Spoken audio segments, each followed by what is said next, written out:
നമസ്കാരം. Spot live ആരംഭിക്കുകയാണ്. കഴിഞ്ഞ ദിവസങ്ങളിലൊക്കെ നമ്മൾ ഒരുപാട് ചർച്ച ചെയ്ത വാർത്തയാണ് നെന്മാറയിലെ ഇരട്ട കൊലപാതകം. ഇന്നലെ രാത്രി വൈകിയാണ് പ്രതി പോലീസിന്റെ പിടിയിലായതും മറ്റും. ഇതുമായി ബന്ധപ്പെട്ട് ഇപ്പോൾ ചോദ്യം ചെയ്യൽ പുരോഗമിക്കുകയാണ്. നെന്മാറ ഇരട്ടക്കൊല ആസൂത്രിതമാണെന്നാണ് പോലീസ് ഇപ്പോൾ മനസ്സിലാക്കിയിരിക്കുന്നത്. ചെന്താമര പറഞ്ഞത് പൂർണ്ണമായും പോലീസ് വിശ്വസിച്ചിട്ടില്ലെന്ന് പാലക്കാട് SP അറിയിച്ചു. ചെന്താമരയുടെ സാന്നിധ്യത്തിൽ നെന്മാറ ഇരട്ടക്കൊലപാതകം പുനരാവിഷ്കരിക്കും. വൈരാഗ്യമാണ് കൊലപാതകത്തിന് കാരണം. വിഷം കഴിച്ചെന്ന് പറഞ്ഞത് പോലീസ് തെറ്റിദ്ധരിപ്പിക്കാനാണ്. മുഴുവൻ കാര്യങ്ങളും ചെന്താമര വെളിപ്പെടുത്തിയിട്ടില്ല. ചെന്താമര ഒളിവിലിരുന്ന് പോലീസിന്റെ നീക്കം നിരീക്ഷിച്ചിരുന്നുവെന്നും SP വ്യക്തമാക്കി. ഒരു പ്രാഥമിക അന്വേഷണത്തിൽ ഇത് പ്ലാൻഡ് മർഡർ തന്നെയാണ് നമുക്ക് തോന്നുന്നുണ്ട്. കാരണം വെപ്പൺസ് ഇയാൾ ഒരു അഡ്വാൻസ് ആയിട്ട് കുറച്ച് സമയം മുമ്പ് തന്നെ പർച്ചേസ് ചെയ്തിരുന്നു. പിന്നെ സ്വന്തം അതിൻ്റെ ഹാൻഡിൽ എല്ലാം ഉണ്ടാക്കിയിട്ട് റെഡിയാക്കിയിട്ട് വെച്ചിരുന്നു. ഇങ്ങോട്ടാണ് വന്നത്. ഈ ഓൾറെഡി ഈ എൻമിറ്റിയുടെ കാര്യം ഞാനിപ്പോൾ മെൻഷൻ ചെയ്തത് ഓൾറെഡി അയാളുടെ മനസ്സിൽ വളരെ ഒരു നന്നായിട്ട് വളരെ ഒരു വിശദമായിട്ട് ആ എൻമിറ്റിയുടെ കാര്യം ഉണ്ടായിരുന്നു ഇയാളുടെ മനസ്സിൽ. സോ ഇതൊരു പ്ലാനിങ്ങിൻ്റെ ഭാഗം തന്നെയാണ് നമുക്ക് ഒരു പ്രാഥമിക അന്വേഷണത്തിൽ മനസ്സിലായത്. ഇയാളാണ് പറഞ്ഞത് ഈ വിഷക്കുപ്പി പകുതി ഇയാൾ കുടിച്ചു. പക്ഷേ ഇന്നത്തെ വൈദ്യ പരിശോധനത്തിൽ ഡോക്ടർ അങ്ങനെ ഒന്നും പറഞ്ഞിട്ടില്ല. സോ അതൊരു മിസ്ഗൈഡ് ചെയ്യാൻ വേണ്ടി സ്റ്റേറ്റ്മെൻ്റ് ആണോ? കാരണം ഒരു വിഷക്കുപ്പി അങ്ങനെ ഒരു കുടിച്ചാൽ ഒരു 100% എന്തെങ്കിലും അസുഖം വരും. പക്ഷെ അങ്ങനെ ഒരു ലക്ഷണം ഒന്നുമില്ല. വൈദ്യ പരിശോധനത്തിൽ ഒന്നും കണ്ടിട്ടില്ല. സോ മിസ്ഗൈഡ് ചെയ്യാൻ വേണ്ടി ചിലപ്പോൾ ആയിരിക്കും. നമുക്ക് ക്രൈം സീൻ ഇപ്പോൾ നമുക്ക് ഇയാൾ അങ്ങോട്ട് കൊണ്ടുപോയിട്ട് പരിശോധിക്കേണ്ടതാണ്. ക്രൈം സീൻ നമുക്ക് റീക്രിയേറ്റ് ചെയ്യേണ്ടതാണ്. We will be recreating the crime scene in his presence. So അത് നിങ്ങൾ കസ്റ്റഡി വാങ്ങിച്ചിട്ട് മറ്റ് നടപടികൾ എടുക്കാം ഇപ്പോൾ പോകുന്നത്. മോട്ടീവ് ഒരു പരസ്പരം ഇത് കുറേ കാലത്ത് ലൈക്ക് ഒരു ഫസ്റ്റ് മർഡർ ഉണ്ടായിരുന്നു 2019. സോ ആ സമയം മുതൽ ഈ പരസ്പരം ഒരു വൈരാഗ്യമാണ്. രണ്ടും ഫാമിലി തമ്മിൽ ഒരു പരസ്പരം വൈരാഗ്യമാണ്. ഇയാളുടെ ഭാര്യ ഇയാൾക്കാണ് വിട്ടുപോയത്. She has left him. So his belief is that his wife has left him because of the other family. മറ്റ് കുടുംബത്തിൻ്റെ ഇടപാടായതുകൊണ്ട് ഇയാളുടെ ഭാര്യ ഇയാൾക്ക് വിട്ടുപോയത്. So that is the enmity. ആ ഒരു എൻമിറ്റിൻ്റെ ആംഗിളാണ് ഇയാൾക്ക് ഉള്ളത്. ഒരു സ്ട്രോങ് ടൈഗർ പോലെയാണ്. He is feeling that he is a tiger. So അങ്ങനെയാണെങ്കിൽ മറ്റാളുകൾക്ക് ഒരു he will be considering as down. So ആ ഫീലിംഗ് കൂടിയാണ്. പ്ലാനിങ് ഒരു നമുക്ക് കുറച്ച് പ്രൈമറി ഇൻവെസ്റ്റിഗേഷനിൽ മനസ്സിലായത് പ്ലാനിങ് ഇയാൾക്ക് നല്ല പ്ലാനിങ് ആണ്. എല്ലാം കാര്യത്തിൽ നല്ല പ്ലാനിങ്ങിൻ്റെ ആളാണ്. അതായത് മുൻകൂട്ടി എല്ലാം പ്ലാൻ ചെയ്ത് നടത്തിയ കൊലപാതകങ്ങൾ തന്നെയാണ് എന്നാണ് പോലീസിന് മനസ്സിലായിരിക്കുന്നത്. പക്ഷേ ഇയാളുടെ മൊഴി പൂർണ്ണമായും പോലീസ് വിശ്വസിച്ചിട്ടില്ല എന്നുള്ളതാണ്. ഭാര്യയടക്കം 3 പേരെയാണ് കൊലപ്പെടുത്താൻ ഉദ്ദേശിച്ചിരുന്നതെന്നാണ് ചെന്താമരയുടെ മൊഴി. സുധാകരൻ സ്കൂട്ടറിൽ തന്നെ ഇടിക്കാനെത്തിയപ്പോഴാണ് വെട്ടിയത്. തെറി പറഞ്ഞു. ഓടി അടുത്തേക്ക് എത്തിയതുകൊണ്ടാണ് ലക്ഷ്മിയെ വെട്ടിയതെന്നും ചെന്താമര പോലീസിനോട് പറഞ്ഞു. കൊലപാതകത്തിന് ശേഷം പോത്തുണ്ടി മേഖലയിൽ ഒളിവിലായിരുന്ന ചെന്താമര വിശന്ന് വീട്ടിലേക്ക് വരുന്ന വഴിയിലാണ് പിടികൂടിയത്. വിശന്നിരുന്ന പ്രതി ഇന്നലെ ചിക്കനും ചോറും പോലീസിനോട് ആവശ്യപ്പെട്ടു. ചെന്താമരയെ തൂക്കിക്കൊല്ലണമെന്നാണ് കൊല്ലപ്പെട്ട സുധാകരന്റെ മക്കളുടെയും നാട്ടുകാരുടെയും ആവശ്യം. ഇനിയും പ്രതീക്ഷയുണ്ട്. ഇനി അയാളെ തൂക്കിക്കൊല്ലണം എന്ന് തന്നെയാണത്. എന്നാലല്ല ഞങ്ങൾക്കൊരു ആശ്വാസമായിട്ട് ആ നാട്ടിനാണെങ്കിൽ ഇത് ഇരിക്കാൻ പറ്റുള്ളൂ. ഇനി അയാൾ കൊല്ലും തന്നെയല്ലേ പറഞ്ഞുകൊണ്ടിരിക്കണം. പ്രതിയെ വൈകുന്നേരം കോടതിയിൽ ഹാജരാക്കും. അതിനു മുൻപ് പരമാവധി വിവരങ്ങൾ ചോദ്യം ചെയ്യലിലൂടെ മനസ്സിലാക്കാനുള്ള ശ്രമത്തിലാണ് പോലീസ് എന്നാണ് മനസ്സിലാക്കുന്നത്. അനുമോദും ഐഷത്തുൽ ഷംനയും ഏറ്റവും പുതിയ വിവരങ്ങളുമായി ചേരും. ആദ്യം അനുമോദ്, ഇതിപ്പോൾ ഇയാളുടെ മോട്ടീവ് അത് ഇയാളൊരു നമുക്കറിയാം ഒരു ആസൂത്രിതമായി കാര്യങ്ങൾ ചെയ്യുന്ന ഒരാളാണ്. ഇയാൾക്ക് പല വിധത്തിലുള്ള ലക്ഷ്യങ്ങളുണ്ട്. ഒരു സൈക്കിക് എന്ന രീതിയിലുള്ള കാര്യങ്ങളൊക്കെയാണ്. പക്ഷേ ഇയാൾ പറയുന്നതൊന്നും അതുകൊണ്ട് തന്നെ പൂർണ്ണമായും വിശ്വസിക്കാൻ പോലീസ് തയ്യാറായിട്ടില്ല.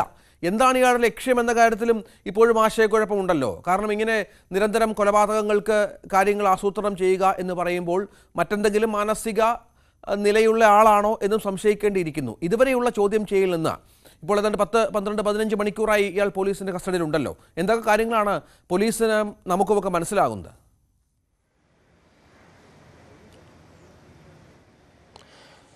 രഞ്ജിത്ത്, ഇതിൽ ഏറ്റവും പ്രധാനപ്പെട്ട ഒരു കാര്യം ഇയാൾ ചെയ്ത ഈ അതിക്രൂരമായ ഇരട്ട കൊലപാതകം അത് ഒരു തരത്തിലും നിയമത്തിൻ്റെ ഒരു പഴുതിലൂടെയും രക്ഷപ്പെടാനുള്ള സാഹചര്യം ഉണ്ടാക്കരുത് എന്ന ലക്ഷ്യമാണ് ഇപ്പോൾ പോലീസിന് മുൻപിലുള്ളത്.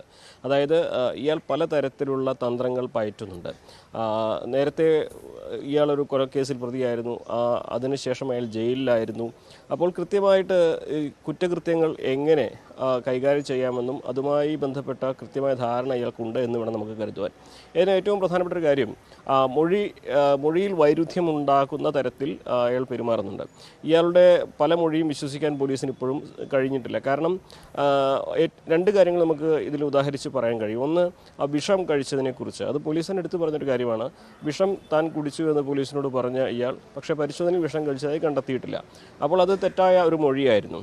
അതുപോലെ തന്നെ ഇയാൾ നൽകിയ ഏറ്റവും പ്രധാനപ്പെട്ട മറ്റൊരു മൊഴിയാണ് സുധാകരൻ സ്കൂട്ടറിൽ വന്ന് തന്നെ ഇടിച്ചു വീഴ്ത്താൻ ശ്രമിച്ചു, തുടർന്ന് ആണ് ഇങ്ങനെ ഈ ഒരു സംഭവം ഉണ്ടായത്. ലക്ഷ്മി തെറി വിളിച്ച് ഓടി വന്നപ്പോഴാണ് വിട്ടത്. അതായത് തനിക്ക് നേരെ ഒരു പ്രകോപനം ഉണ്ടായപ്പോൾ താൻ പ്രതികരിച്ചതാണ്, ഈ ഒരു കൃത്യം ചെയ്തതാണ് എന്ന മട്ടിലുള്ള ഇയാളുടെ മൊഴി അത് ഈ ഒരു കേസിലെ ആസൂത്രിതമായ കൊലപാതകം എന്ന വകുപ്പിലേക്ക് അതിലൊരു തെറ്റിദ്ധാരണ ഉണ്ടാക്കാൻ പ്രതിയുടെ മൊഴി കൊണ്ട് സാധിക്കുമോ എന്നാണ് അയാൾ ശ്രമിക്കുന്നത്. കാരണം ആസൂത്രിതമായ കൊലപാതകവും യാദൃശ്ചികമായിട്ട് പെട്ടെന്ന് പൊടുന്നനെയുടെ പ്രകോപനം ഉണ്ടാക്കുന്ന കൊലപാതകവും രണ്ട് തന്നെയാണ് കോടതിക്ക് മുന്നിലെത്തുമ്പോൾ. അപ്പോൾ അത്തരത്തിൽ ചില വൈരുദ്ധ്യങ്ങൾ മൊഴിയിൽ സൃഷ്ടിച്ചുകൊണ്ട് പോലീസിനെ ആശയക്കുഴപ്പത്തിലാക്കുകയാണ് ഇപ്പോൾ പ്രതി ചെയ്യുന്നത്. പ്രതിയുടെ മൊഴിയിലും അതേപോലെ പെരുമാറ്റത്തിലുമൊക്കെ ഏറെ വൈരുദ്ധ്യങ്ങളുണ്ട്. കാരണം ഇന്നലെ കസ്റ്റഡിയിലെടുത്ത ശേഷം ഇതുവരെയും ചോദ്യം ചെയ്യുമ്പോൾ ഒരിക്കൽ പോലും ഇയാൾക്കൊരു മനസ്താപം ഇയാൾ ഉള്ളതായി പറഞ്ഞിട്ടില്ല. പകരം അയാൾ സന്തുഷ്ടനാണ് എന്നാണ് SP തന്നെ വാർത്താ സമ്മേളനത്തിൽ പറഞ്ഞത്. അപ്പോൾ അത്തരത്തിൽ കുറ്റബോധമല്ല, മറിച്ച് കൃത്യമായ താൻ ഉദ്ദേശിച്ചൊരു കാര്യം നിർവഹിച്ച ഒരു മൈൻഡ് സെറ്റാണ് ഈ പ്രതിക്ക് ഇപ്പോഴുള്ളത്. ഇപ്പോൾ പ്രതി ചെയ്യുന്നത് തനിക്കെതിരെ ചുമത്തുന്ന കുറ്റകൃത്യങ്ങളുടെ അത് എത്രമാത്രം ഗുരുതര വകുപ്പുകളാണെന്ന് എനിക്ക് നന്നായിട്ട് അറിവുണ്ടായിരിക്കും. അതിലൊരു ലൂപ്പ് ഹോൾ ഉണ്ടാക്കി അതിൽ ചില മാറ്റം, ഒരു മാനസിക രോഗിയാണെന്ന തരത്തിലുള്ള ചിത്രീകരണം ഉണ്ടാവുകയോ അതല്ലെങ്കിൽ അത്തരത്തിലുള്ള ഒരു ശ്രദ്ധയാണ്, അത്തരത്തിലൊരു വകുപ്പാണ് ഇവിടെ ചുമത്തുന്നതെങ്കിൽ അത് പഴുതാക്കി രക്ഷപ്പെടാനുള്ള സാധ്യതയും ഇയാൾ തേടുമെന്നാണ് കരുതുന്നത്. അപ്പോൾ സാധ്യമായ എല്ലാ തരത്തിലും അയാൾ പോലീസിനെ തെറ്റിദ്ധരിപ്പിക്കാനും മൊഴി മാറ്റി നൽകി വട്ടം കറക്കാനും ഒക്കെ ശ്രമിക്കുന്നുണ്ട്. നിലവിൽ പോലീസ് ഇയാളുടെ മൊഴി പൂർണ്ണമായിട്ടും വിശ്വസിച്ചിട്ടില്ല. ഏറ്റവും പ്രധാനപ്പെട്ട ഒരു കാര്യം, ഇയാൾ കൃത്യമായി ആസൂത്രണം ചെയ്തതാണ് ഈ രണ്ട് കൊലപാതകമെന്ന് പോലീസ് നിരീക്ഷിക്കുന്നുണ്ട്. അയാൾ ഈ വെട്ടുകത്തി കൊടുവാൾ വാങ്ങിയതും അതിന് പിടിവെപ്പിച്ചതും തുടർന്ന് അതിൻ്റെ സന്നാഹങ്ങൾ ഒരുക്കിയതും ഒക്കെ പോലീസ് എണ്ണമിട്ട് തന്നെ പറയുന്നുണ്ട്. ഇപ്പോൾ പോലീസ് ചെയ്യുന്നത് കൃത്യമായ റിമാൻഡ് റിപ്പോർട്ട് തയ്യാറാക്കുകയാണ്.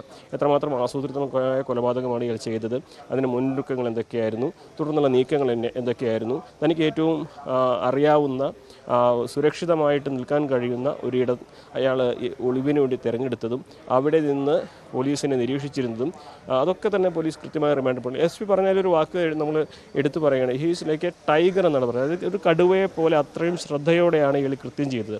അതായത് ആസൂത്രണത്തിൽ ഒരു ഇരയെ കടുവ പിടിക്കാൻ കാണിക്കുമ്പോൾ ഉള്ള ശ്രദ്ധ, അത്രമാത്രം ശ്രദ്ധയോടെ അയാൾ കൃത്യം ചെയ്തു എന്ന് പറയുമ്പോൾ അത് അത്രമാത്രം ആസൂത്രിതമായൊരു കുറ്റകൃത്യമാണ് എന്ന് പോലീസ് സ്ഥാപിക്കുകയാണ് ആ ഒരു പ്രയോഗത്തിലൂടെ. അപ്പോൾ അത്രയും ഹീനമായൊരു കൃത്യം ചെയ്തയാളെ ഒരു തരത്തിലും പുറത്തിറങ്ങാൻ അനുവദിക്കാൻ കഴിയാത്ത തരത്തിലുള്ള കൃത്യമായ റിപ്പോർട്ടുകൾ നൽകി ഇയാളെ നിയമം അനുശാസിക്കുന്ന പരമാവധി ശിക്ഷ വാങ്ങിച്ചു കൊടുക്കുവാനാണ് പോലീസിൻ്റെ ഭാഗത്തുനിന്നുള്ള ഇപ്പോഴത്തെ ശ്രമം. എന്താണെങ്കിലും 4 മണിക്ക് ശേഷമാകും ഇയാളെ കോടതിയിലേക്ക് കൊണ്ടുപോവുക എന്നാണ് ഏറ്റവും ഒടുവിലായിട്ട് നമുക്ക് ലഭിച്ചിരിക്കുന്ന വിവരം. 4:30 കൂടി ഇയാളെ കോടതിയിൽ ഹാജരാക്കും. ഷംന, ഇന്നലെ രാത്രി വൈകിയാണ് ഇയാൾ പോലീസിന്റെ പിടിയിലാകുന്നത്. ആ സമയം മുതൽ തന്നെ നമുക്കറിയാം, വിശപ്പ് സഹിക്കാൻ പറ്റാതെ പുറത്തിറങ്ങാൻ വീട്ടിലേക്ക് പോകാൻ ശ്രമിക്കുന്ന സാഹചര്യമൊക്കെയാണ്. അധിക കാലം ഇയാൾക്ക് അകത്തിരുന്ന് ഒളിച്ചിരിക്കാൻ കഴിയില്ല. അങ്ങനെ സാഹചര്യങ്ങളൊക്കെ പോലീസും നാട്ടുകാരും ചേർന്ന് സൃഷ്ടിച്ചിരുന്നു. ഈ സ്റ്റേഷനിലും പോലീസിനോടുമൊക്കെ ഇയാളുടെ ഒരു രീതി എങ്ങനെയായിരുന്നു, സ്വഭാവ രീതി എങ്ങനെയായിരുന്നു? ഈ യാതൊരു കൂസലും ഇല്ലാതെയാണ് ഇയാൾ പല ചോദ്യങ്ങൾക്ക് മറുപടി പറയുന്നത്. പോലീസിനെ തെറ്റിദ്ധരിപ്പിക്കാൻ ശ്രമിക്കുന്ന പശ്ചാത്തലമുണ്ട്. ഇതിനിടയിൽ കുടുംബാംഗങ്ങളുടെ പ്രതികരണവും മറ്റും ഇതുമായി ബന്ധപ്പെട്ട് വന്നിരുന്നു. അവരൊക്കെ വലിയ സങ്കടത്തോടെയാണെങ്കിലും ആശ്വാസത്തിലാണ്. ഒരുപക്ഷെ നാട്ടുകാർക്കും ഈ ആശ്വാസം ഉണ്ടാകാം ഇയാൾ പിടിയിലായതുമായി ബന്ധപ്പെട്ട്. ഇനിയും കൊലപാതകങ്ങൾ നടത്താൻ കരുതിക്കൂട്ടിയുള്ള പല നീക്കങ്ങളും ഇയാൾ നടത്തിയ പശ്ചാത്തലത്തിൽ കൂടി എന്താണ് ഇയാൾ അറസ്റ്റിലായതിനു ശേഷമുള്ള പൊതുവെയുള്ള പ്രതികരണം?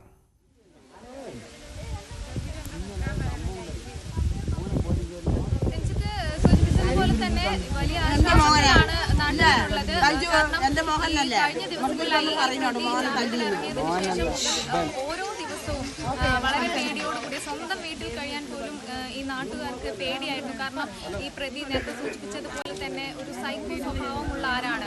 നിരവധി ആൾക്കാർ സമീപവാസികൾക്ക് നേരെയൊക്കെ വധഭീഷണി മുഴക്കിയിരുന്ന ഒരാളാണ്.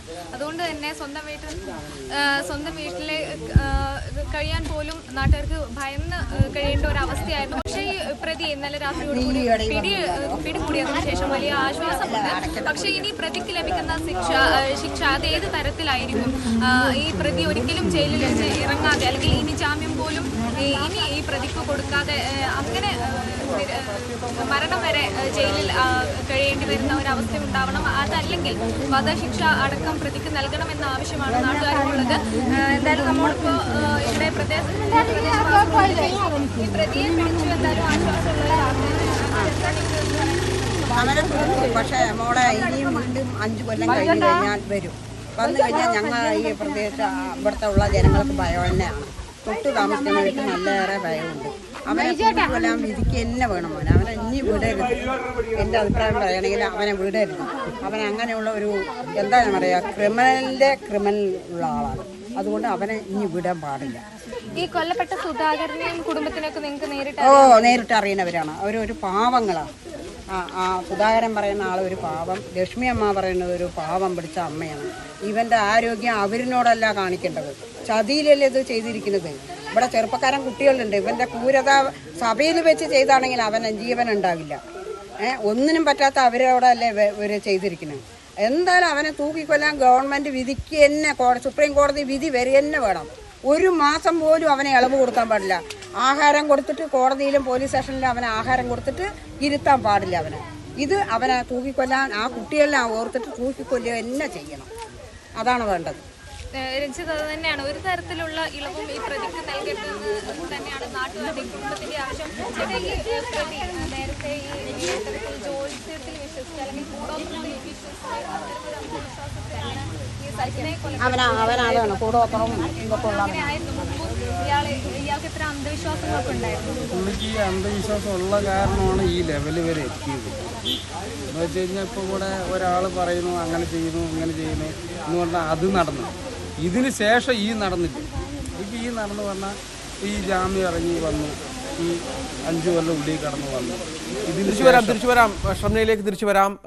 ഷംന, ഇപ്പോൾ നമുക്ക് മനസ്സിലാകുന്നത് പോലീസിനും പ്രതിക്കും ഒരേ മനസ്സെന്നാണ് ചെന്താമരയിൽ നിന്നും വധഭീഷണി നേരിട്ടിരുന്ന പുഷ്പയുടെ പ്രതികരണം. പലതവണ പരാതി നൽകിയിട്ടും പോലീസ് തിരിഞ്ഞു നോക്കിയില്ല. പോലീസിൽ വിശ്വാസമില്ലെന്നും പുഷ്പ വീണ്ടും പറയുകയാണ്. തക്കതായ ശിക്ഷ നൽകണമെന്ന് പുഷ്പയുടെ അമ്മയും പ്രതികരിക്കുകയുണ്ടായി. ഇയാളിനെയും കാട്ടി മൈൻഡ് പോലീസുകാർക്കുമാണ്. ഇപ്പൊ കഴിഞ്ഞ കൊല ചെയ്ത് അതേ ഇതാണ് ഇപ്പൊ ഇയാൾ കാണിച്ചത്. എല്ലാം ഞാൻ കണ്ടു എന്നാണ് ഇപ്പൊ അവര് സംസാരിച്ചു കൊണ്ടിരിക്കുന്നത്. എല്ലാം ഞാൻ കണ്ടു. ഇതിന്റെ എല്ലാം കണ്ടുകിട്ടാൻ ഞാൻ ഭക്ഷണത്തിന് വേണ്ടി അതേ സമയത്തല്ല ഇന്നലെ കഴിഞ്ഞ് ആ സൈച്ചേച്ചിനെ കൊന്നപ്പോഴതാണ്. അയാൾക്ക് അയാൾക്ക് പറയാം, അയാളുടെ ഇവർക്ക് പറയാ. അതുപോലെയാണ് ഇവരിപ്പോ നടത്തിവിറ്റ് വന്നത്. അപ്പൊ ഞങ്ങൾ ഈ 3 പ്രാവശ്യം പോയി പരാതി കൊടുത്തപ്പോഴും ആ പിള്ളേർ വന്ന് പരാതി ഒരു പ്രതികരണം. അപ്പൊ അയാൾക്കല്ലേ കൂട്ടു നിന്നിട്ടുള്ളൂ ഇവര്. ഞങ്ങൾക്ക് ചട്ടമുണ്ട്, നിയമമുണ്ട്. എന്ത് നിയമമാ പറയുന്നത്? ഒരു മനുഷ്യന്മാരുടെ ആത്മാവ് പോയിട്ട് നിയമങ്ങൾ പാലിച്ചിട്ട് എന്താ കാര്യം? ഇപ്പൊ വന്ന് നായികത്ത് ഒരു നേരം വന്ന് 2 നേരം ശരി, അയാൾ എന്ത് ചെയ്യണം? എന്തായാലും ഒരു കൊലയാളിയാണ്. ഇങ്ങനെയുള്ള ആൾക്കാരുടെ ഇടയിലാണ് നമ്മൾ വരുന്നത്. അവർ വന്ന് പരാതി പറഞ്ഞിട്ടുണ്ടെങ്കിൽ ഇവർ ഒരു നേരം വന്ന് നോക്കിയതാണ് ഇപ്പൊ ഈ കൊല നടക്കൂ. എന്താ കൊലയും ഒന്നും നടക്കണില്ല ലോകത്തൊന്നും പറയും. നമ്മളൊന്നും ഇപ്പൊ കരുതിയില്ല, പ്രതീക്ഷിച്ചില്ലെങ്കിൽ ഇപ്പൊ ആ ചേച്ചിനെ കരുതിയില്ല, പ്രതീക്ഷിച്ചില്ല. ഞങ്ങളത് ചിന്തിച്ചും കൂടിയില്ല. അതിനെ നടത്തി വീട്ടിനുള്ളിൽ കയറി കൊലപ്പെടുത്തിയിട്ട് പോയി. അപ്പൊ അവരും കൂടി പരാതി പറഞ്ഞു. ഞാനും 3 പ്രാവശ്യം. ഇയാൾ വന്നത് തൊട്ട് ഞങ്ങൾക്ക് പരാതിയാണല്ലോ.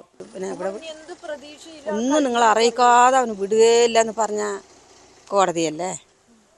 ഇപ്പോൾ വന്ന് ഈ 2ഉം ചെയ്തില്ല. അത് ഒരു കുടുംബത്തിലെ ഈ മാതിരി ചെയ്ത് ആ മക്കൾക്കൊന്നുമില്ലാതെ ആയില്ലേ. ആ മക്കൾക്ക് ഒരു ന്യായനീതി കിട്ടണം. അവനെ വിടാൻ പാടില്ല. ഇല്ല, അവർക്ക് കൊല്ലാൻ പറ്റില്ലെങ്കിൽ പൊതുമക്കളുടെ അടുത്ത് കൊടുക്കട്ടെ. ഞങ്ങൾ കൊന്നുകൊണ്ടുപോയി കത്തിക്കാം. അവർക്ക് പാതുകാക്ക് കൊടുക്കും, ചോറ് കൊടുക്കും, കഞ്ഞി കൊടുക്കും, അവൻ പോറ്റും പുലർത്തും. അതൊക്കെ റെഡിയാ. പിന്നെയും വിട്ടാ ഇതല്ലേ. അനുമോദ്, CB അനുമോദ് തൊടുന്നത്. അനുമോദ്, ഇനി പോലീസിന് മുന്നിൽ നിരവധി ലക്ഷ്യങ്ങളുണ്ട്. പ്രതിയെ കോടതിയിൽ ഹാജരായി കസ്റ്റഡിയിൽ വാങ്ങണം, കൂടുതൽ ചോദ്യം ചെയ്യലിന് വിധേയനാക്കേണ്ടതുണ്ട്. ഒപ്പം ഇയാളുടെ മോട്ടീവ് എന്തായിരുന്നു എന്നുള്ളത് കൃത്യമായി മനസ്സിലാക്കണം. ഇയാൾക്ക് പരമാവധി ശിക്ഷ അത് വാങ്ങിക്കൊടുക്കുകയും വേണം. കാരണം ഇങ്ങനെ ഒരാൾ ഇനി പൊതുസമൂഹത്തിൽ ഇറങ്ങി നടക്കുക എന്നുള്ളത് ഒട്ടും ആശാസ്യകരമല്ല. എന്താണ് പോലീസ് ഇതുമായി ബന്ധപ്പെട്ടുള്ള ഇപ്പോഴത്തെ അന്വേഷണ വഴികൾ? ഈ ക്രൈംസ് എല്ലാം ക്രിയേറ്റ് ചെയ്ത് വീണ്ടും പുനരാവിഷ്കരിക്കുമെന്ന് കേൾക്കുന്നു. മറ്റെന്തൊക്കെ വഴികളാണ് പോലീസ് തേടുന്നത്?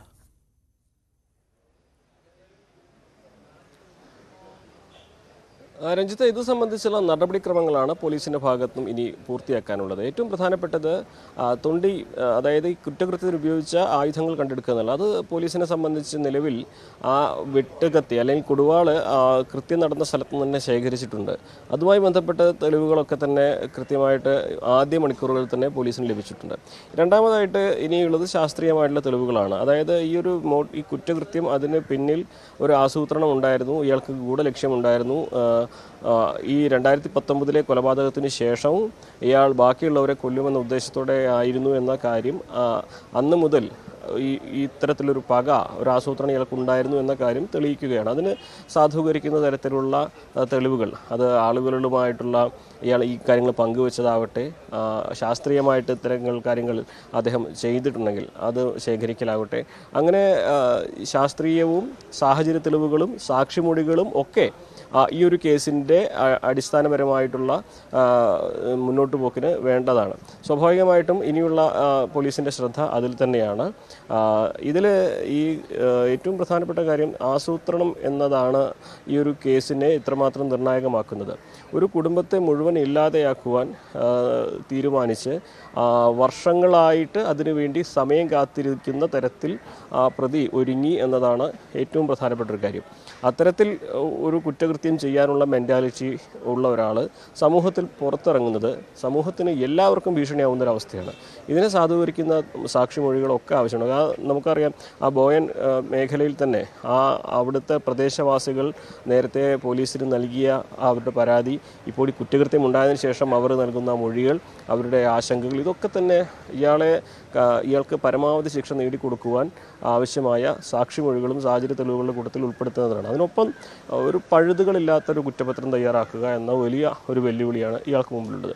അവിടെയാണ് ഇയാളുടെ മൊഴി മാറ്റിപ്പറച്ചിലും പോലീസിനെ ആശയക്കുഴപ്പത്തിലാക്കുന്ന തരത്തിലുള്ള പ്രസ്താവനകൾ നടത്തുകയും ഒക്കെ പോലീസിന് വെല്ലുവിളിയാകുന്നത്. ഈ തരത്തിൽ ഇയാൾ നൽകുന്ന മൊഴികൾ പരിപൂർണമായി വിശ്വാസത്തിലെടുക്കാതെ അത് 3-4 തവണ അന്വേഷിച്ച് അത് പരിശോധിച്ച് അത്തരത്തിൽ ഈ മൊഴി നൽകിയതിൻ്റെ ലക്ഷ്യം എന്താണെന്ന് മനസ്സിലാക്കി മുന്നോട്ട് പോവുകയാണ് പോലീസ് ഇപ്പോൾ ചെയ്യാൻ ഉദ്ദേശിക്കുന്നത്. എന്താണെങ്കിലും പോലീസ് SP-യുടെ വാർത്താ സമ്മേളനത്തിൽ അവസാനമായി അദ്ദേഹം പറഞ്ഞത് നിയമം അനുശാസിക്കുന്ന തരത്തിലുള്ള പരമാവധി ശിക്ഷ അദ്ദേഹത്തിന് വാങ്ങിക്കൊടുക്കാനുള്ള ശ്രമം നടത്തും എന്ന തരത്തിൽ തന്നെയാണ്. നേരത്തെ തന്നെ ആ കുട്ടികളും അവരുടെ ബന്ധുക്കളും നാട്ടുകാരുമൊക്കെ ഈ വ്യക്തി ഇനി പുറത്തിറങ്ങിയാൽ ഉണ്ടാകുന്ന ഭീതിയെക്കുറിച്ചും ഉണ്ടാകുന്ന ആശങ്കയെക്കുറിച്ചുമാണ് പങ്കുവച്ചത്. അതൊരു വലിയ വെല്ലുവിളി തന്നെയാണ് പൊതുസമൂഹത്തിന്. പ്രത്യേകിച്ച് ഒരു കുറ്റകൃത്യം ചെയ്ത് അതിൻ്റെ വിചാരണ തുടങ്ങുന്നതിന് മുൻപ് ജാമ്യത്തിലിറങ്ങി ആ കുറ്റകൃത്യത്തിന് ഇരയായ അല്ലെങ്കിൽ അന്ന് കൊന്ന ആളുടെ കുടുംബത്തിലെ 2 പേരെ കൂടി കൊന്നു എന്ന് പറയുമ്പോൾ അയാളുടെ പക ഒടുങ്ങിയിട്ടില്ല എന്നുള്ളത് തന്നെയാണ് പ്രധാനപ്പെട്ട കാര്യം. നേരത്തെ അയാൾ കൊടുത്തു എന്ന് പറഞ്ഞ മൊഴി ഇനിയും 3 പേരെ കൂടി കൊല്ലുമെന്നാണ്. പക്ഷേ അത് സംബന്ധിച്ചുള്ള ഒരു വിശദീകരണം വ്യക്തമായിട്ട് പോലീസിൻ്റെ ഭാഗത്തുനിന്നും ഉണ്ടായിട്ടില്ല ഈ സമയം വരേക്കും. എന്തിനാണെങ്കിലും ഇതൊരു ആസൂത്രിതമായ കൊലപാതകമാണെന്നും ഈ ഒരു കൊലപാതകത്തിന് പിന്നിൽ അയാളുടെ ഉദ്ദേശ ലക്ഷ്യം വ്യക്തിവൈരാഗ്യവും പകയുമാണെന്നും അതിലേക്ക് നയിച്ചത് അയാളുടെ അന്ധവിശ്വാസവും അതുപോലെയുള്ള തോന്നലുകളുമാണെന്നും പോലീസ് വ്യക്തമാക്കുന്നുണ്ട്. അത് കോടതിക്ക് മുമ്പിൽ സാധൂകരിക്കുന്ന തെളിവുകളാണ് ഇനി വേണ്ടത്. എന്നാൽ ഈ നേരത്തെ രഞ്ജിത്ത് സൂചിപ്പിച്ച പോലെ കുറ്റകൃത്യം പുനരാവിഷ്കരിക്കുന്ന നടപടി സാധാരണഗതിയിൽ തെളിവെടുപ്പിൻ്റെ ഭാഗമായി ചെയ്യുന്ന ഒന്നാണ്. ഈ ഘട്ടത്തിൽ അതിന് പോലീസ് അല്പസമയമെടുത്താണ് ഇതിലേക്ക് കടക്കുക എന്നാണ് അറിയുന്നത്. കാരണം ജനരോഷം ഒന്ന് തണുപ്പിക്കേണ്ട ആവശ്യമുണ്ട്. സാഹചര്യങ്ങൾ ഈ തെളിവുകൾ ശേഖരണം ഏകദേശം പൂർത്തിയാണ്. ഇനി ആവശ്യമായത് ഈ കുറ്റകൃത്യം എങ്ങനെ നടത്തിയെന്ന് പ്രതിയെ കൊണ്ട് പറയിപ്പിക്കുകയാണ്. അപ്പോൾ അത് സ്വാഭാവികമായിട്ടും വരും ദിവസങ്ങളിൽ മാത്രമേ ഉണ്ടാകുകയുള്ളൂ. ഇന്ന് 4:30 കോടതിയിൽ ഹാജരാക്കുന്ന ഇയാളെ ജുഡീഷ്യൽ കസ്റ്റഡിയിലായിരിക്കും വിടുക. ഇതിന് 3-4 ദിവസത്തിന് ശേഷം ഒരാഴ്ചയ്ക്കുള്ളിലായിരിക്കും പോലീസ് കസ്റ്റഡിയിൽ വാങ്ങുക എന്നാണ് അല്പസമയം മുൻപ് നമ്മൾ അന്വേഷണ ഉദ്യോഗസ്ഥരെ സംസാരിച്ചപ്പോൾ മനസ്സിലാക്കാൻ കഴിഞ്ഞിട്ടുള്ളത്. അപ്പോൾ അതിനുശേഷമായിരിക്കും ഈ കുറ്റകൃത്യം പുനരാവിഷ്കരിക്കലും അതുപോലെ തന്നെ ഇയാൾ ഒളിവിൽ പോയ സ്ഥലത്തിലേക്ക് ഇയാളെ കൊണ്ടുപോയി തെളിവ് ശേഖരിക്കലും ഒക്കെ ഉണ്ടാവുകയുള്ളൂ. നേരത്തെ ആ ഒരു മേഖലയിലെ ജനങ്ങൾക്കെല്ലാം ആശങ്കയായത് പോലീസിൻ്റെ ഒരു ലാഘവ സമീപനമാണെങ്കിൽ ഒരിക്കലും തിരുത്താനാകാത്ത ഒരു തെറ്റും നികത്താനാകാത്ത നഷ്ടവുമാണ് ആ കുടുംബത്തിനും ആ നാടിനും സംഭവിച്ചിട്ടുള്ളത്.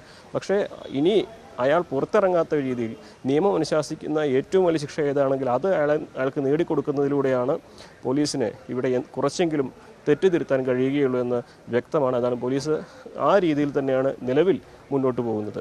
അതാണ് സാഹചര്യം. ഏതായാലും പ്രതിക്ക് വധശിക്ഷ ലഭിക്കുമെന്നാണ് പ്രതീക്ഷയെന്നും നീതിന്യായ വ്യവസ്ഥയിൽ വിശ്വാസമുണ്ടെന്നും കൊല്ലപ്പെട്ട സജിതയുടെ സഹോദരിയും പറഞ്ഞു. സജിതയുടെയും സുധാകരന്റെയും മക്കൾക്ക് സർക്കാർ ജോലി നൽകി സംരക്ഷിക്കണമെന്നും കുടുംബം ആവശ്യപ്പെടുന്നുണ്ട്. അതാണ് അവിടുത്തെ പശ്ചാത്തലം. ഐഷത്തുൽ ഷംന കൂടി ഇപ്പോൾ ഇയാളെ പ്രതിയെ ജയിലിൽ നിന്ന് സ്റ്റേഷനിൽ നിന്ന് ജയിലിലേക്ക് കോടതിയിലേക്ക് കൊണ്ടുപോകാനാണെന്ന് തോന്നുന്നു. ഇറക്കുന്ന ദൃശ്യങ്ങൾ കാണാം. അതിലേക്കാണ് കോടതിയിൽ ഹാജരാക്കുക, കസ്റ്റഡിയിൽ വാങ്ങുക എന്നുള്ളതാണ് പോലീസിൻ്റെ ഇനിയുള്ള പ്രധാനപ്പെട്ട ലക്ഷ്യം.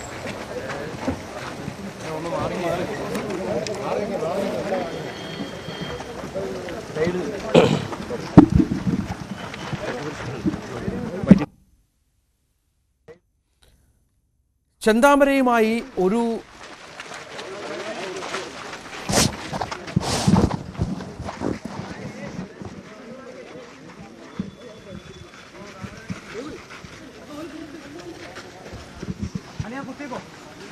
ഇപ്പോൾ പുറത്തേക്ക് പോലീസ് സ്റ്റേഷനിൽ നിന്ന് പുറത്തേക്ക് കൊണ്ടുപോവുകയാണ്. കോടതിയിലേക്കാണോ അതോ മറ്റെന്തെങ്കിലും ഇതുമായി ബന്ധപ്പെട്ട് പോലീസിൻ്റെ അന്വേഷണ വഴികളിൽ മറ്റെന്തെങ്കിലും കാര്യങ്ങൾ ബാക്കിയുണ്ടോ എന്നതുകൂടി ചേർത്ത് വായിക്കേണ്ടി വരും. ഏതായാലും പോലീസിൻ്റെ ഭാഗത്തു നിന്ന് എല്ലാ തെളിവുകളും ശേഖരിക്കാനുള്ള ഒരുക്കത്തിൽ തന്നെയാണ് കാര്യങ്ങളുള്ളത് എന്ന് വേണം മനസ്സിലാക്കാൻ. നമുക്ക് ദൃശ്യങ്ങളിൽ കാണുന്നത് പ്രതി ചെന്താമരയെ പോലീസ് പുറത്തേക്ക് കൊണ്ടുവരികയാണ്. ഇന്നലെയൊക്കെ നമ്മൾ കണ്ടതാണ്. നാട്ടുകാരുടെ വലിയ കൂക്കുവിളികളും പ്രതിയെ ആക്രമിക്കാൻ ശ്രമിക്കുന്നതുമൊക്കെ നമ്മൾ ദൃശ്യങ്ങളിൽ കണ്ടിരുന്നു. പക്ഷേ ഇപ്പോൾ ഇന്ന് അത്ര വലിയ പ്രശ്നങ്ങളൊന്നുമില്ല. പോലീസ് പ്രതിയുമായി പുറത്തേക്ക് ഇറങ്ങി. അതിനുശേഷം ഇപ്പോൾ എന്താണ് സംഭവിക്കുന്നത്, തൊട്ടടുത്ത ഒരു കോമ്പൗണ്ടിലേക്ക്, സ്റ്റേഷന് തന്നെ തൊട്ടടുത്തുള്ളൊരു കോമ്പൗണ്ടിലേക്ക് കൊണ്ടുപോവുകയാണ്. അനുമോദം, എന്താണ് സംഭവിക്കുന്നത്? ഇപ്പോൾ പ്രതിയുമായി പോലീസ് എങ്ങോട്ടാണ്? എന്തെങ്കിലും വിവരമുണ്ടോ?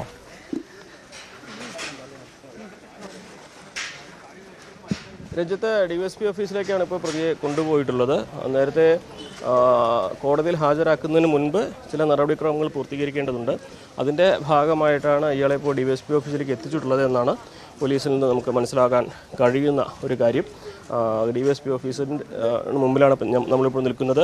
ഇവിടേക്കാണ്, പോലീസ് സ്റ്റേഷൻ തൊട്ടടുത്ത് തന്നെയാണ് DYSP ഓഫീസ് ഉള്ളത്. അവിടേക്കാണ് ഇപ്പോൾ ഈ പ്രതിയെ കൊണ്ടുവന്നിട്ടുള്ളത്. അല്പസമയത്തിനകം തന്നെ ഇവിടെ നിന്നുള്ള നടപടിക്രമങ്ങൾ പൂർത്തിയാക്കി പ്രതിയെ കോടതിയിലേക്ക് കൊണ്ടുപോകുമെന്നാണ് അറിയിച്ചിട്ടുള്ളത്. എന്നാണെങ്കിലും നേരത്തെ സൂചിപ്പിച്ചതുപോലെ തന്നെ ഈ ഒരു നടപടിക്രമങ്ങൾ അത് കൃത്യമായിട്ട് പൂർത്തീകരിച്ചുകൊണ്ട് ഒരു തരത്തിലും നിയമം അനുശാസിക്കുന്ന പരമാവധി ശിക്ഷകൾക്ക് ലഭിക്കണം എന്ന ഒറ്റ ഉദ്ദേശത്തിലാണ് പോലീസിൻ്റെ ഇപ്പോഴത്തെ നടപടികൾ മുന്നോട്ട് പോകുന്നത്.